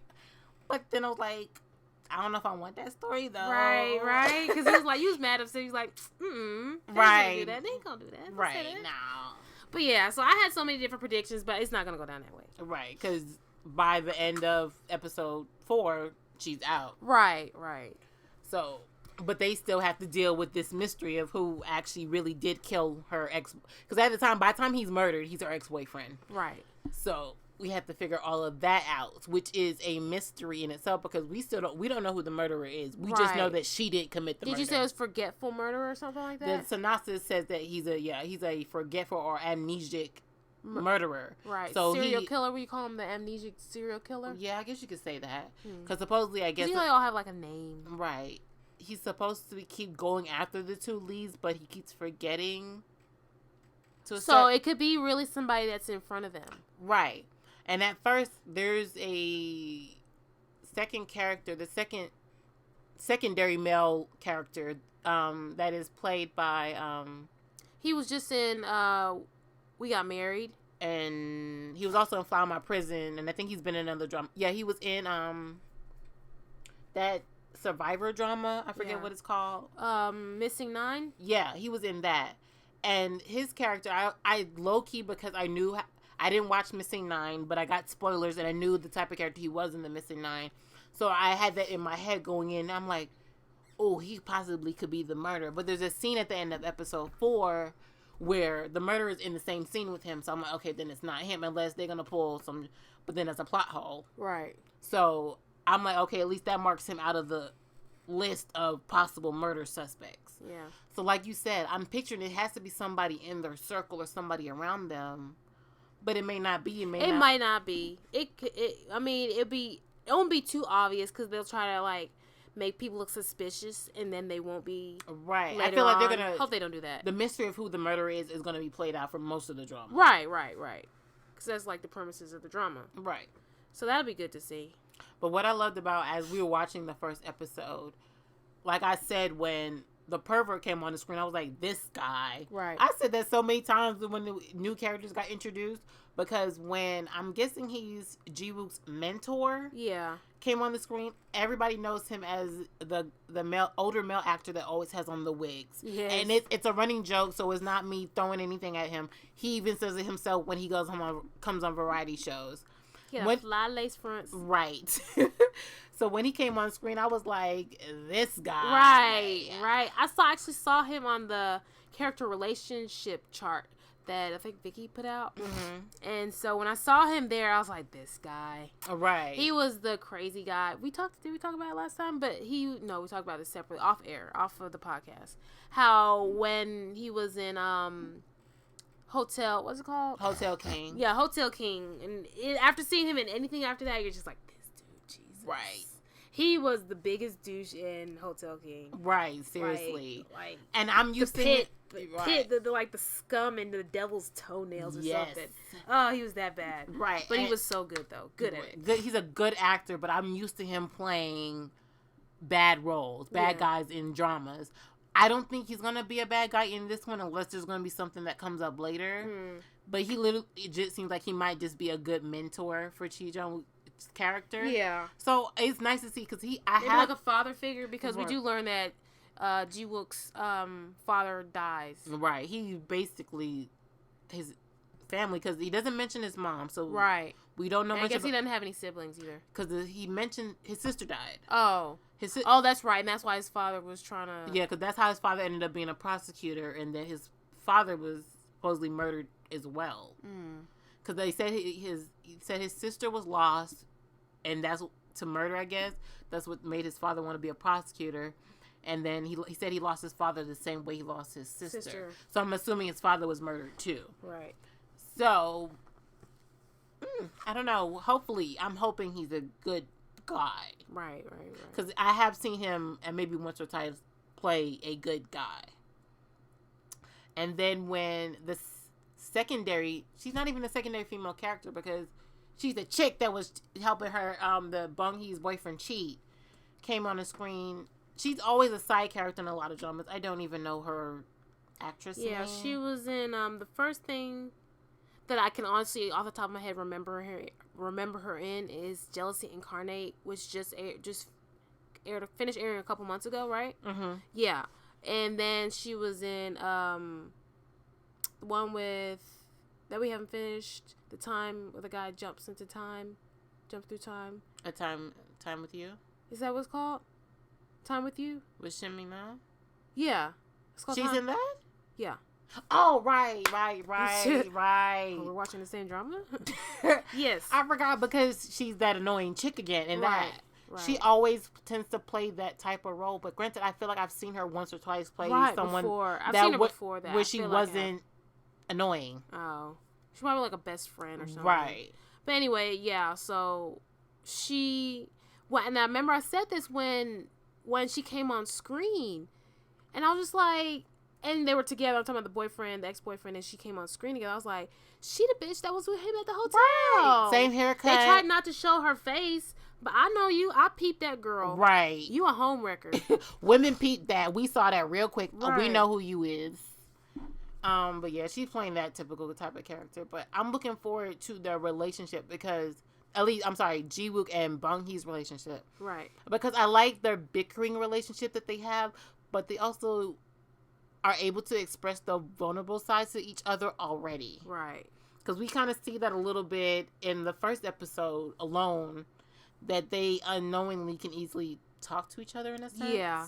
Like when she got drunk, it was so cute. So they took a cab together. He was supposed to pretend like he was going to go sleep with her just to, like, I guess, get back at her boyfriend. Right. For cheating, for her catching cheating. And so he helps her out, and then they get in the cab together, kind of forced. She's like, please help me, just one last time. So they get in a cab together after they're going off together. And then she's just like, you want to get a drink with me? He's like, no, it's okay. And she's just like, all right. And so she leaves something in the car, and then he comes back to bring it to her. He said, you left it on purpose. She's just like, no. She looked so cute in that scene. And she gives him a cup and pours him a drink and everything. She's just like, yeah, those puppy dog's eyes, like the cat Puss in Boots, right? With the eyes. And I was like, yes, girl, do it, work it. You know what you want. And all he could do was smile and just take a drink, right? But then she got drunk, right? Like sloppy drunk, bitch. She was sloppy and ruined. She was guzzling. And I feel like Bong Hee's gonna do this quite a lot throughout this drama. Yeah, because I feel like he's slightly attracted to her already, but because of we also learned that he has past romantic issues as well. Right, serious. So, and we'll get into that in a second because that chick who hasn't even been on screen fully yet. Right. Anyway, because we can see that I see, at least to me, I don't know if it's how Chi Jong-wook is playing his character, but I've seen moments where I feel like he's slightly attracted to her, but then she does stuff to ruin. She loses those points. She loses, she gains 5 points, then she loses 3 points. Right, she was cute when she invited him to drink, but then she gets sloppy drunk, and he got to deal with her drunk side. Right, sleeping at his house, even though this is the first day we've ever met. Right, lost all the points there. Right. So it's like, and then he continues to help her every time because the ex-boyfriend is a lawyer as well, and they end up working all in the same area, so they keep running into each other. Ji-wook helps her out quite a few times to still look like she's moved on from her boyfriend in front of him. Right. So I feel like he's already somewhat, not necessarily liking her. The attraction is there, I feel like. Yeah. Her, we already know she kind of somewhat likes him, but because of how they met, it ain't, for her, it didn't, I don't think it started until she was thinking about him later. Right. So, because the way the episode ends on 4, I feel like she was kind of in that full mode of she's attracted to him. I don't think she was going to him to say, let's date. Right. But, to try to start up a friendship at least. Yeah, yeah. Because they're going to be working together. Yeah. So that was episode 1 and 2. So 3 and 4 kind of deals more with how everything else breaks down after she's quote unquote accused of murder. Right. And it's pretty crazy. Like, she really has no alibi. Like, legit, everything, she has like no alibi at all. Because she leaves the house to go get alcohol, and then a blackout happens. Right, there's a blackout, and then she leaves out anyway. And here's my line. Go back home. She don't go back home. And because she don't go back home, right, she don't have an alibi because there's a blackout. There's no security cameras. Right. Guy working CCTV. Right. And then the gas station attendant, or he wasn't paying convenience attention. Store attendant, wasn't paying attention. So he didn't see her face. I'd have been like, hello. She lives by herself, so ain't nobody was home. She doesn't live with her mom. Right. She had no alibi. It was just like a recipe to get accused of something. Right. You know what I mean? It was set up perfectly. It's like the killer had to black out just to murder her. Or the killer was going to murder her, but she wasn't in the house, and her ex-boyfriend was right there, and he got.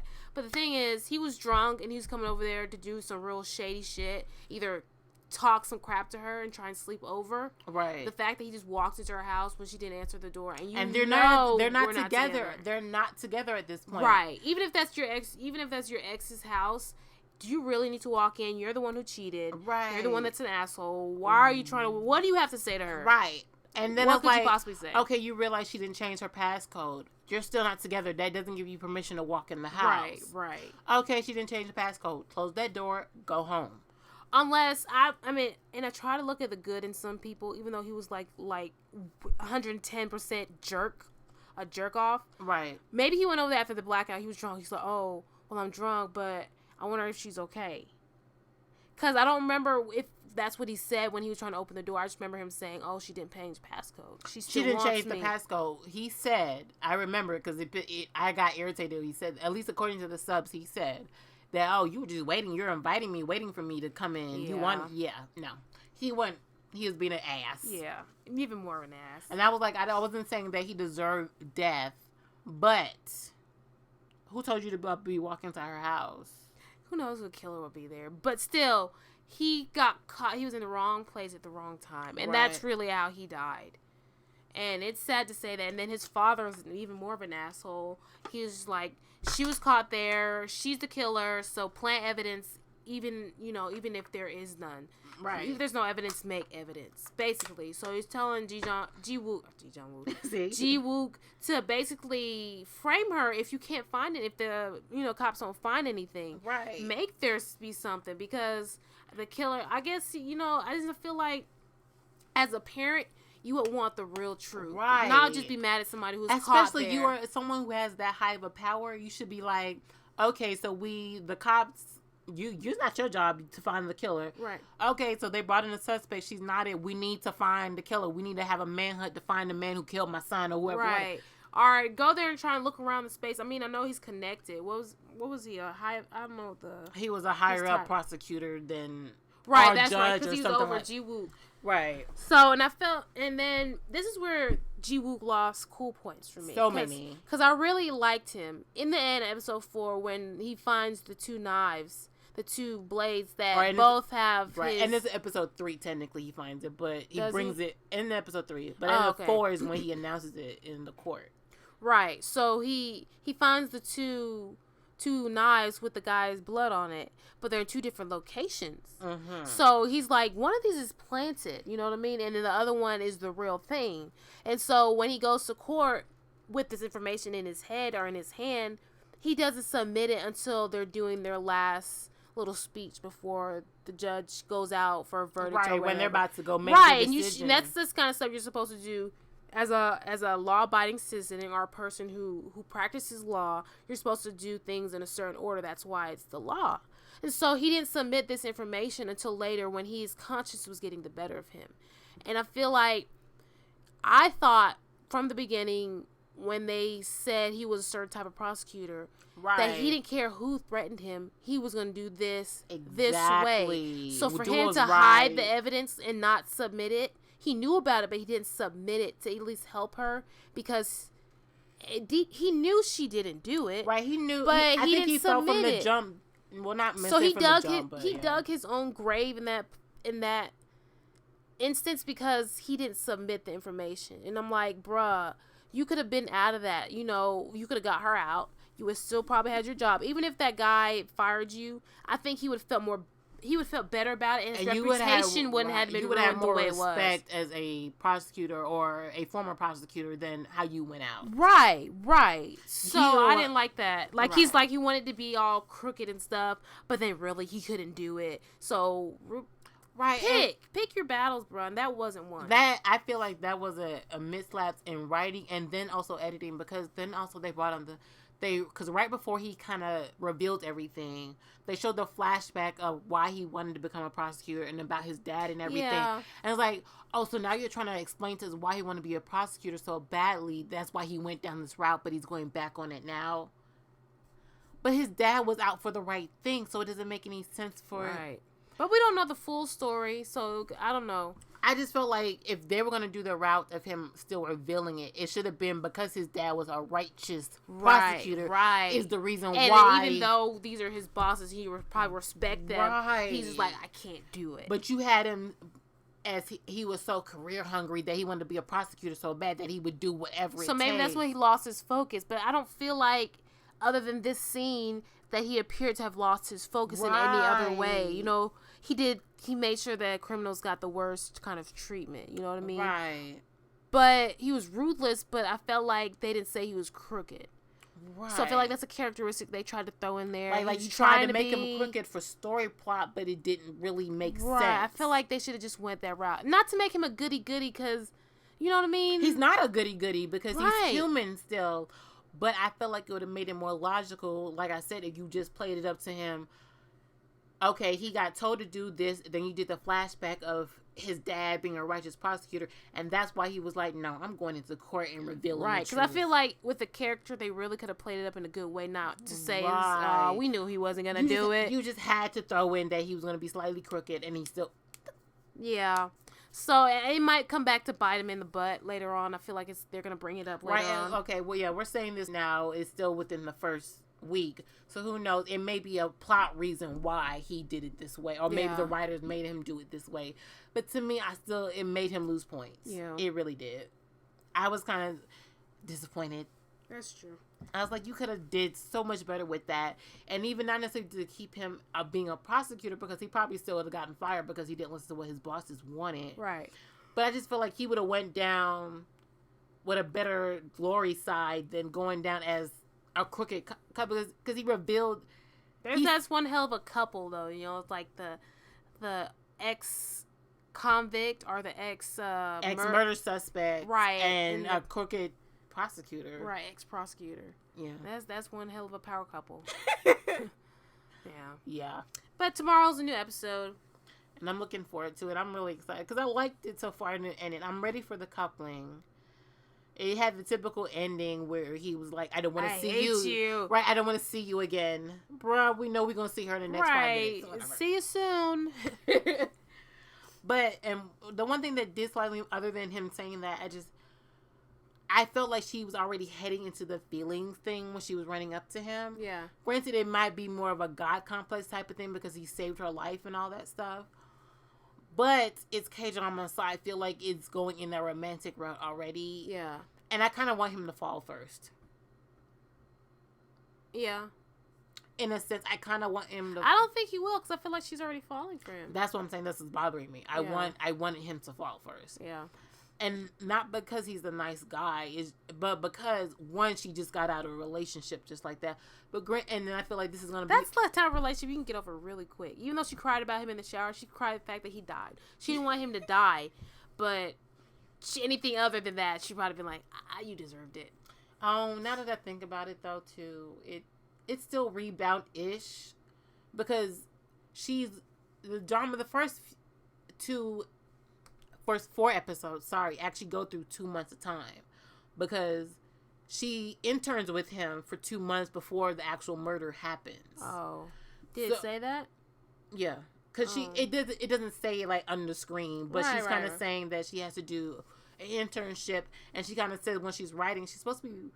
When the night that the murder happened, she's supposed to be writing him a letter, and she's saying over these 2 months or something to that extent, or over these weeks. So it's still been at least a couple weeks of her being with him. Right. So it's still some time between the breakup and I guess the murder, and then the time for her to be in court and all that stuff. So I guess you could say 2 months time in a sense. Yeah. Okay. I don't know. Yeah.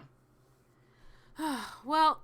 Can't wait till tomorrow. See what else happens. What's the next phase in this drama? Because that was over for 2 episodes. That whole suspect thing. So we're going to get into 20 episodes of catching a killer, falling in love, and I guess dealing with any other shit that might come their way.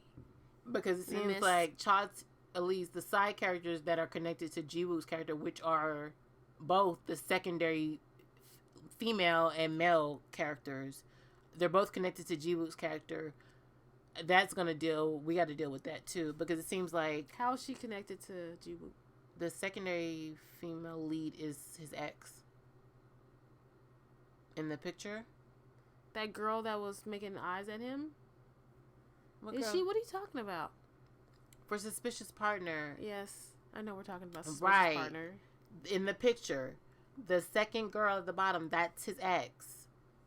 And then... What picture? The promotional picture. I don't remember seeing that. That girl is his ex. She has an unmemorable face. I'm not even sure why she's in here. I'm sorry. And Cha Tae-jun... Of course I remember him, but his character, it seems like... I'm assuming, I'm not sure if it's official, it hasn't been confirmed. I'm assuming he may be the one that slept with his ex. Because his ex cheats on Jiwoo, so that's why they're not together. It's all revealed in the drama anyway. And maybe that's why he's mad at why he hates him so much. I'm assuming so.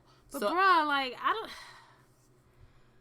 don't... Okay, we won't even get it. Let's just save all this for the next episode. We don't know what's going to happen. Let me not make predictions. Because we might talk for like 25 minutes on making this prediction. So. Right. So yeah, we are getting kind of long here. Okay. Yeah, that's it for Suspicious Partner, guys. We'll delve into more later. Okay, so on to, I guess, K-pop news and K-drama news and music. Yeah. And then we'll finish out the podcast, guys. Lee Min-ho, my first official, I guess, K-drama bias, has officially left for military leave as of May 12th. And when I heard the news, I was like, wait a minute, huh? Because I'm used to them kind of going off and... With a bang? Yeah, with a bang or some type of meet and greet or something to that extent. And when I saw the announcement, I'm like, oh, no, he leaving soon? Right. But no, he left. And I was like, oh, okay, bye. Right. See you. But yeah, so, I mean, bye Lee Min-ho, see you in 2 years. Or 18 months. Or what, 22 months, 21 months, whatever it is. In 2 years, just say 2 years. Yeah. See you. Yeah. I don't, because he's serving as a public service worker because of an accident he had 6 years ago. 2006. Yeah, so he can't serve out like other celebrities have. Yeah, fully healthy celebrities. Right. You wanted to talk about that one. I did. God, why you gotta throw it off on me like that? Damn. So Lee Jong Suk and Suzy are signed up for a drama together. I don't know what it's about. I probably will watch it. Granted, I don't love him. I've watched a couple of his dramas and I haven't loved any of them. They've been okay. Mm-hmm. They haven't been terrible, but they've been okay. Doctor Stranger W. He was in High Kick, Revenge of the Short Leg. What else was he in? And there's some other dramas he's been in where they've been so popular, but he was in I Can Hear Your Voice, right? Yes. Yeah, it was okay. They're all okay. None of the dramas that I'm like, oh my god, that was so good. Oh, I love that. I Hear Your Voice. Yeah, I know you did, and you like W too, but they were okay. Right, I've liked the dramas he's in, but he's not a lead that I'd be like, oh, I gotta watch this next drama. Yeah, and then I like Suzy. You watched her in what's that? Inheritance. Where she was it was like a science fiction or she was in Lord, my brain. Anyway, well, that other drama, y'all know what we're talking about.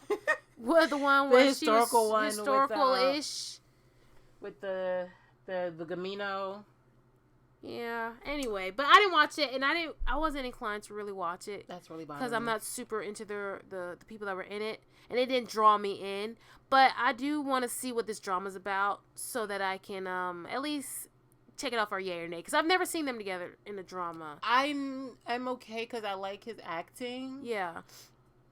Suzy has gotten better. Granted, I didn't watch Uncontrollably Fun, so I can't garner that. I heard it was okay. But that's the drama. I'm talking about her acting skills. Yeah. But I mean, that's part of the drama, though. True. How good she can portray the character. And I don't know. For them to be the lead couple, their acting level skill doesn't match. Yeah. So I feel like he's going to be pulling, right. Though. I feel like he's going to be pulling the weight. Yeah, he's pulling. Oh shit, yo Suzy, the girl talk about you. You gonna let talk about you like that? No, but I remember the last thing I remember Suzy in was Big, and I'm so bad at this. I probably watched her in something else since then, but I just remember her in Big. She was annoying. Her character was annoying. Yes, I still look back and I'm like, she played that good. She played that well. So if she can be like that, but still be likable, like the girl from the Ex-Girlfriends Club, Rah. Right. She was she was fabulous. Okay. Thank you. She's got a whole fan club for herself. Okay, just for that character. Right. Like I loved her in that. So I feel like if you can be like catty but fierce with it, then it's okay. And I felt like she kind of played that a little bit in Big, like obsessive, but she was still kind of fabulous. She wasn't, I like that about second lead women who can be like, I like him, but she's not afraid to just say it. She'll do some weird stuff. Be like, no, he doesn't like you. Stop. Right. But on the side, or when she talks to somebody else, he's like, it's nothing wrong with me liking him, and I want to do this for him because I like him. Right. And so I can understand that. So I guess that's why I can't completely hate characters like that, female characters like that, even though they kind of build them up for us to not like them. Mm-hmm. But I do want to check out this drama. Is I don't know what the name. Let me see what's the name of the drama. I don't think they have anything. While You Were Asleep. But that's not the confirmed title. It's a possible title. Right. It may change before it actually starts airing. Right. So I guess look forward to us talking more about that. While You Were Asleep, I remember that American movie with Sandra Bullock. While You Were Asleep, and I don't know if because they're doing that a lot lately. Yeah, kind of turning American shows and movies into right. And so if they are, I enjoyed that movie very much. So that'd be cute if they did that. Goof Family Book. I'm sorry. Oh, Goof Family Book. Yeah, that's the last drama I watched Suzy in was Goof Family Book. So I'm gonna look more for this drama with Lee Jong Suk and Suzy.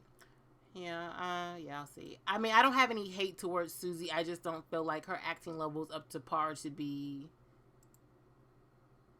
with Lee Jong. Yeah, I mean, I could see that. But I felt the same way, too, when she was announced to be the lead in Uncontrollably Fond. Yeah. Because I felt like, you're biased towards him, though, and I feel like that's why I try not, and that's why I try not to bring up Uncontrollably Fond, because I know I'm biased toward Kim Woo-bin. Yeah. And I think Kim Woo-bin's okay, but I feel like his dramas either. Right. I feel like he has a huge potential to be one of the top actors too, but he hasn't gotten a lot of lead roles where he hasn't done anything since Uncontrollably Fun, has he? But he's been too busy dating Shimina, her hot self. Right, but he's done quite a few dark movies, so I feel like he has the possibility to maybe I think maybe the eyebrows, maybe to switch over to movies. Yeah. So I didn't want to read about this one. But I didn't want to either. And I kind of feel like at this point, this is going to be the last time I bring up any scandal about him because I'm kind of over it. Yeah. So Park Yoo-chin is in another scandal yet again. He's been in constant scandal since he's been in military leave. And he... Smoking what? Why does it matter if he smokes? It must have been weed. Because I was upset reading the title. So I was like, for real? Yeah. But it's not. He's smoking cigarettes. But the reason why is because he's a public service. He was assigned for public service like how Lee Min-ho is as well. Right. And the reason why he got assigned to public service is because he has asthma. Oh. He was caught smoking. How you got public service for asthma, but you smoking on military leave? Oh. That's the problem. Oh. So I was like, I can't be on your side quite with that. I feel like, I don't know, I just feel like he's not going to be able to recover from this. He's not. He's had... Like, a lot of actors, like that one guy in the scandal with his girlfriend beating his girlfriend up and then she was pregnant and then it wasn't his baby. Right. Him from Boys Over Flowers. But I was just like, I don't know if he can recover from this. It's like, you've been in so many things back to back and I feel like you should be careful every step you take, every breath, you know, because of the scandals, and you know who you are, and they're going to be looking for anything to announce. Right. I feel like even though he didn't tip, the waitress enough, right, and even though his bill was, and I'm like, really, but they really are nitpicking. That's when I saw the articles how they're nitpicking, but when I read the article, I understand it. But it's like, why is all this constantly making the news? Yeah. Y'all just had an election. This is what y'all talking about too? Yeah, honestly, if there's any more articles released about Park Yoo-chin, because I kept saying Mickey Yoo-chin, and I forget that he's officially trying to be called Park Yoo-chin because he's more of an actor now. Anyway, right. But it's just, I'm like over it. He was in the news for so much this past year, and I'm like, for someone who's supposed to be on military leave, I'm hearing about you so much. And for after controversy, and it's not good stuff, it's controversy after controversy after controversy. I'm like, okay, over with it. On to gooder news. I mean, gooder. Happier news or happy possible news. It's not confirmed yet. So, our lovely, shiny Onu. Spice. He is up for a role in the season 2 of Asia Youth Drama. I haven't watched it. I know it's on Viki. I mean, not Viki. Netflix. Right. I heard it's a really good drama. Really good woman-focused drama. And I kind of want to watch it, too. And that reminds me of the Chinese drama, Ode to Joy, which is having season 2. It's coming up really quick. It's really soon. I forget the date. But I'm going to be talking about that really soon because I love the first season. Breathe. Right. But I heard it's like that. Like, it's like Ode to Joy, but with, like, younger girls. Like college students, but because Ode to Joy is more career women. I'm not sure if he'll be the male lead, if he's up for the male lead role, but he's up for one of the possible characters. I guess you can't really say male lead because it's a ensemble cast, right? Type drama. So maybe he's like a love interest or a boyfriend or something like that. I think he is up for the possible love interest for one of the female characters. But the only thing though, I hope Ono plays a different character than he played in Descendants of the Sun. Yeah. Yeah. Because his acting wasn't bad. I didn't just care for the typical chaebol, gotta grow out of my sheltered life status type of thing. I want something a little bit more from him. Yeah, so do I. And I feel like he has the potential because I love him so much. And I want to see him do more. The only other person from Shiny who does acting is Minho. Yeah, and he's kind of done a range of characters. Right. And he's been doing it for a while, too. So now that there's another Shiny member that's breaking into the acting, I want to see more.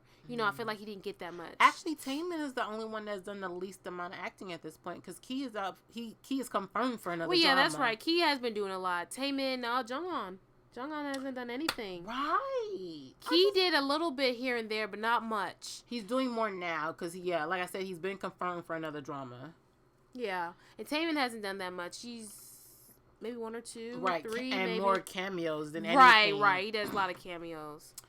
Okay, well, Jungkook had his radio show and stuff like that, so I guess. I guess he's probably like I remember reading about Hana. She was just like, I'm just not comfortable with something like that. They probably feel more comfortable doing music, something that's just really them. They don't have to take on another character. True. So I can understand they don't want to break into something they're not sure that they're gonna be.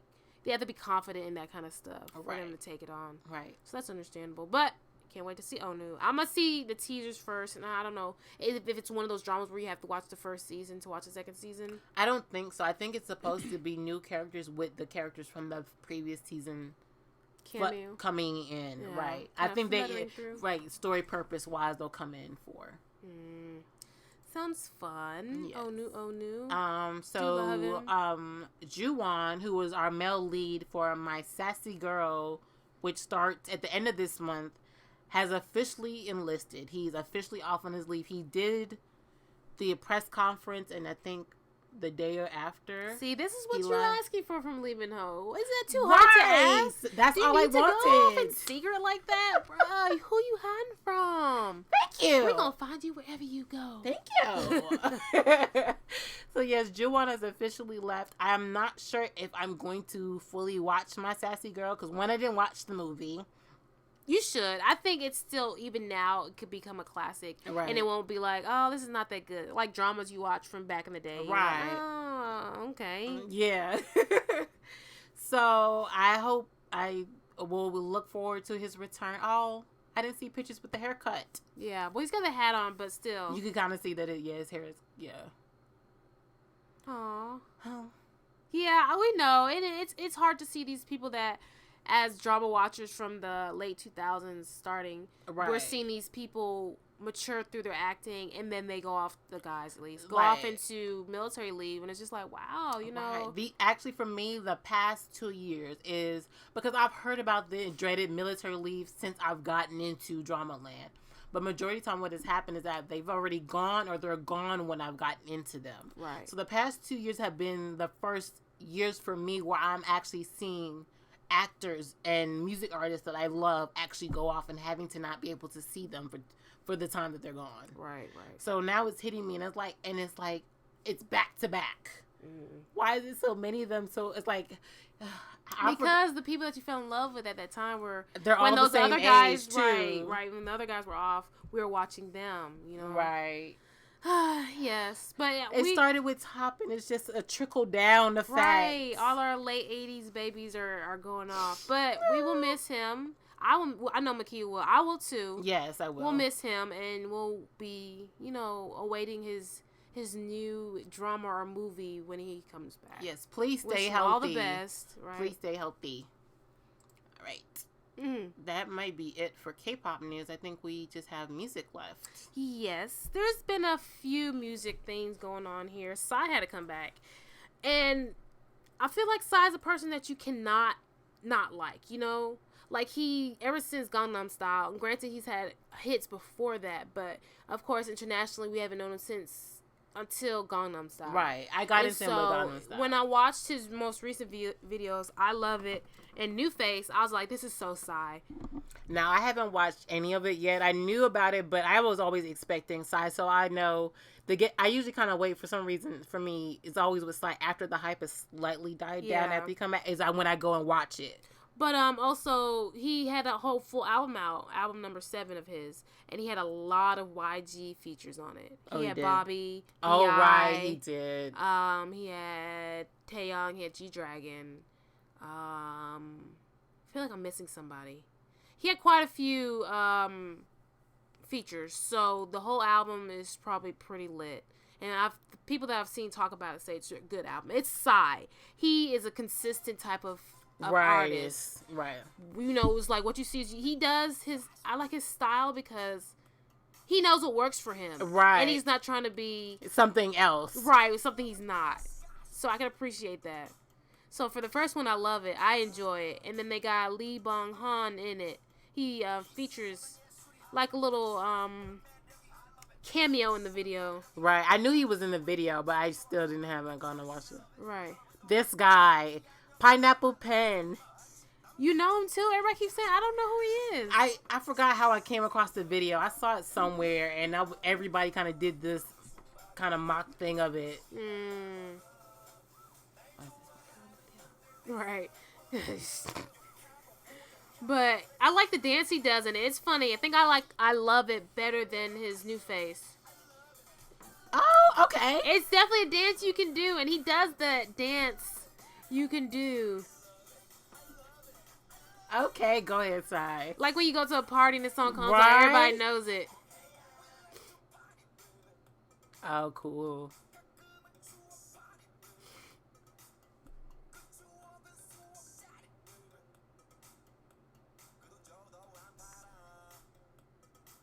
But you know, as fast as he moves and as good as he dances, I feel like he should be a little bit more less chubby. He said he lost weight with Gangnam Style because he got so big and had to perform it so much. Yeah. But he said whenever he takes breaks from music, he always gains the weight back that he loses.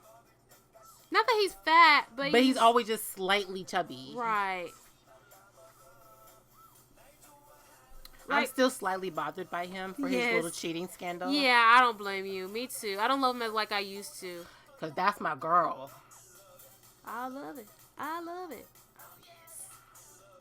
He has some, like, the best suits ever. Right. His outfits are just, like, always on point. Like, you couldn't see nobody else wearing that shit. Because he pulls it off so well that you couldn't do it. People look at you in that outfit and you're like, you trying to be Psy. Right. Who you Psy?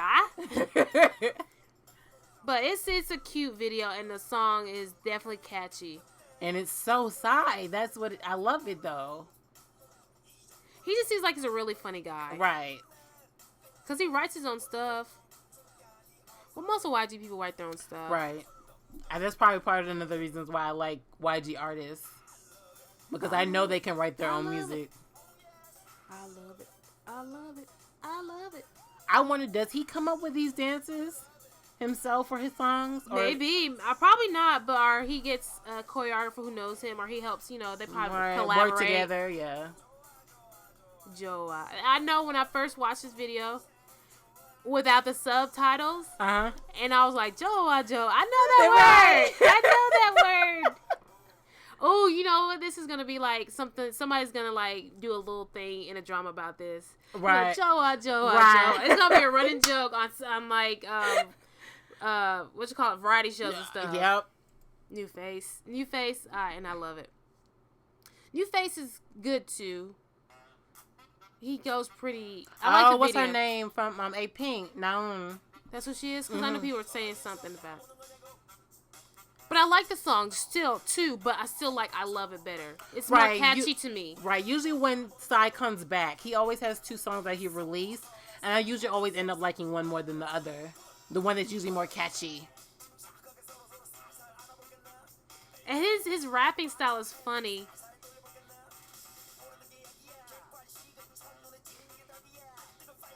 She's from A Pink? Yeah.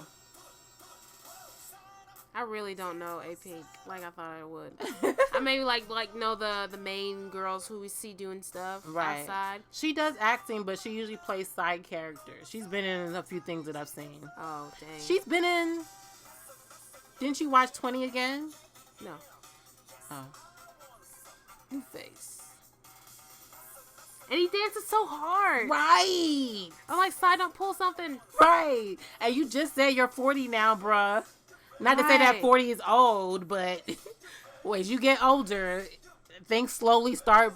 But he puts his all into these videos, though. I can tell it. Right. I can see him as like an actor and something, some kind of funny actor. Right. Oh, he should be on SNL Korea. That would be funny. Yes. Unless he has been, and I don't watch that show, but it'd be funny to see him on there. Right. I feel like I don't think he doesn't have kids, right? Mm-mm. I feel like when he has, he's gonna be the fun dad. Yeah.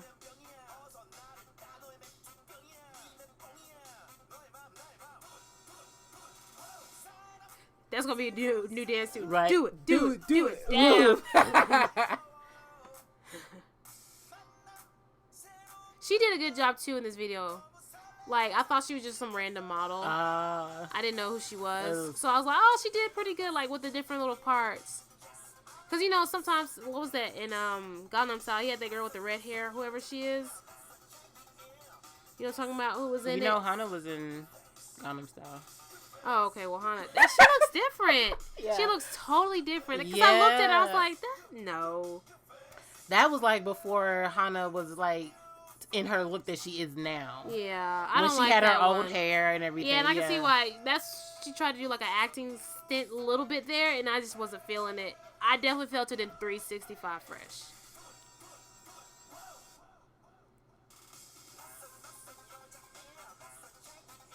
You better get it, A-Pink girl. Right. She looked good in that all white pantsuit she had on just now. Yes, that. Yeah, I like that outfit too. I wouldn't wear those shoes though. No, yeah, not those shoes. It's just, but she probably wearing that because you got to do all this dancing too. But it's like a heel still though. I don't know. Yeah. It's just, I feel like. But she might. I feel like that's like a cute beach outfit. If it was like a linen, I'm sorry getting fashion, but there's like a linen. Yeah. And he kind of like told her, "Well, this time it's me." That was funny. Yeah. So that's Psy. Inside he never... Oh, it's 8th album. Sorry, 8th album, not 7th. Wow. So he's had a lot. So and then Taehyung, Big Bang Taehyung.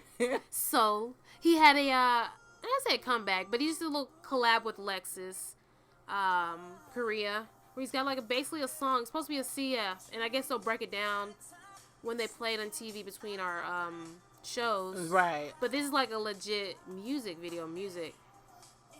It's called So Good. Like, I knew he did it, but I didn't know it was going to be, like, an actual video. I thought he was just going to do, like, a commercial type thing. Right. So, I didn't know he was doing this. I never saw, like, teasers or, like, preliminary articles about it. So, when I saw, I was like, oh, he had a comeback? I didn't hear nothing about it. I saw like, preliminary articles. Like, YG saying, who's next? Right. But, so I was like, that was kind of vague. But then I watched it, I was like, oh, okay, Lexus, and okay, that's why it's not. But I still like it. This is like something to be on his album. It is. He need to have a solo comeback. Yeah, he probably will though. I heard G-Dragon's having one. Yes. Daesung just had one, I believe. Yeah, his Japanese one. And I don't know, Daesung always does Japanese. I guess it's the area he does, him and Seungri. But I wish he would just do like a Korean album. I think when they do solo stuff, I think they're more popular in different areas. Mm-hmm. Yeah, I mean, I can understand that. But Seungri's last solo did really well in Korea, though. Yeah, that's right. He does do both. But I mean, Seungri does like a lot of variety in acting, right? In acting in Japan. But yeah. And then he does his music in Korea, right? And while Daesung does his music in Japan, right? I wish he would come back to variety. Do music in Japan, but come back to variety because he is amazing. He's like a variety god, right? You know what I mean? That's pretty, right? And while everybody's away during the military leave before he goes, I feel like he should really get back into variety. Right. Like, he could really, like he was so funny. Anytime he's, like, on variety as the gang, or when I've watched old stuff, he's been so hilarious. Him and Jae-Suk are, like, BFFs variety ways. And I feel like whenever Big Bang comes onto Running Man or something, because usually that's the only thing I watch with Jae-Suk. He's just like, he treats him like an old friend, like he treats the rest of the Running Man crew. Yeah, they. It kind of makes me feel like, because it was called Family Outing. Yeah, Family Outing. They're on it for a while. I know there's a website that has some of the old episodes. I don't want to watch the entire series, but I feel like I want to go back and watch episodes here and these just to see their dynamic in Family Outing. I do. I did start watching Family Outing, but I haven't gone back to it. Got quite a few episodes in, but I haven't gone back since. I just realized something. Is he going back with the wet hair thing? Yeah. He's probably just trying something different for this video because it's Lexus. He didn't want to pull out the dreads. Granted, I am happy that the dreads are out, though. Yeah. But that's just my personal opinion. You know how I felt? I talked about it in the last podcast about the dreads. But, anyway. Now, Twice had a comeback. We're both not into Twice, but we're trying to get in more into a girl group. So we figured, and we always seem to talk about a lot of guys when we talk about music. So we're going to watch Twice's music video and the podcast here. So let's hit play. And it's called Signal, and it just got released today. Yesterday. Sorry, yesterday. It's gotten pretty big on the charts, and I've listened to it already. I've watched it, but it was okay. Oh, I didn't watch it. I'm not super into this group, and I mean, because majority of the time I felt pull me either. Oh, it didn't. I just feel like Twice is just like the typical same concept concept girl group that I'm not into. Right. I guess if they did something new or something fresh, it'd be different. Right. That's why I feel like that's why I always get into more girl groups that are like that are more different. Even if you're just slightly different. It's not terrible, but just, Yeah. it's not my cup of tea. I always like their videos, though. Their music videos, like, girl groups like this, I usually like their music videos. Yeah, girl groups always have better music videos than boy groups. They have fun music videos. Because the guys usually tend to focus on dancing. Yeah. Well, girls can do a little dancing, and then they'll do a story plot, too. Right.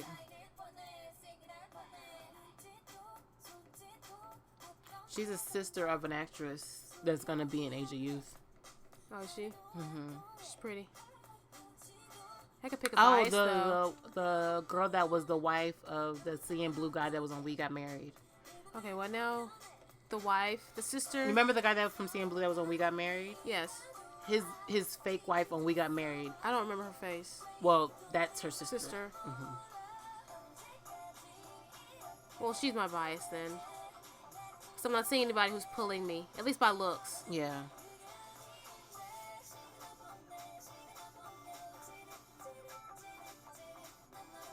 It's decent.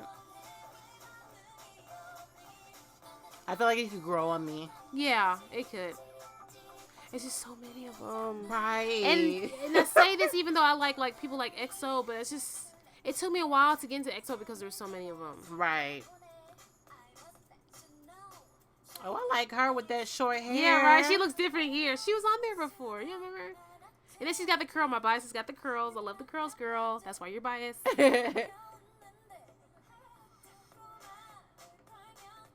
She's pretty. I like her. Mm-hmm. I know I've seen a few of them when they were on Return of Superman, when they were playing with the twins. Oh. But it was only 3 members at that time. So that's why I recognize their faces. But the other members I'm new to.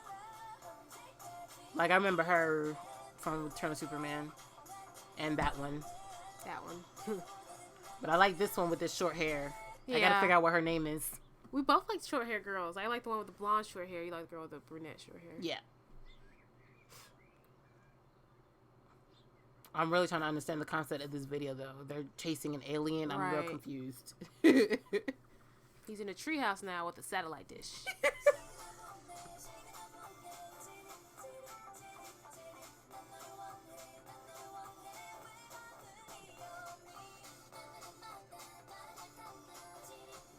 How many is this? Oh, wow. 6 or 8? 8 of them? No, I think 9. Because I think I counted 3 sets of 3.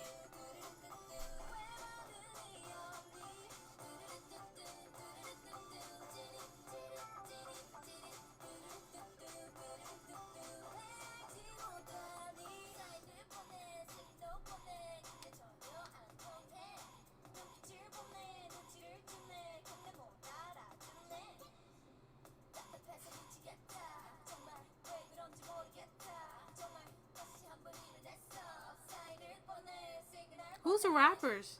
I don't know, because they're not even focusing on them when the rapping part is. Because they focus on they focus on the girls when they're singing, but not when they're rapping. Maybe we just didn't pay attention. Right. Oh, okay. I could get into them. Right. I could slowly pay attention to them. Yeah, right. Okay, we'll look for you next comeback. I'll probably watch a couple of their other videos just to see their kind of all around vibe. Yeah. Stage videos. Okay. Wow. So this has been quite a long podcast. Mm-hmm. It might be like this for a while, at least while we're doing Suspicious Partner, because we can get into tangents pretty easily. Right. As you can see, we kind of went off topic a few times. So I hope you guys are prepared for that. But like I said, I will try to put in the description the marks of where we're talking about Suspicious Partner if you want to bypass it if you're not caught up with the episodes. Right. We also will leave the links for our blogs and our MDLs in the description. Right. Like and subscribe. Of course, guys. So until next podcast. See ya. Bye.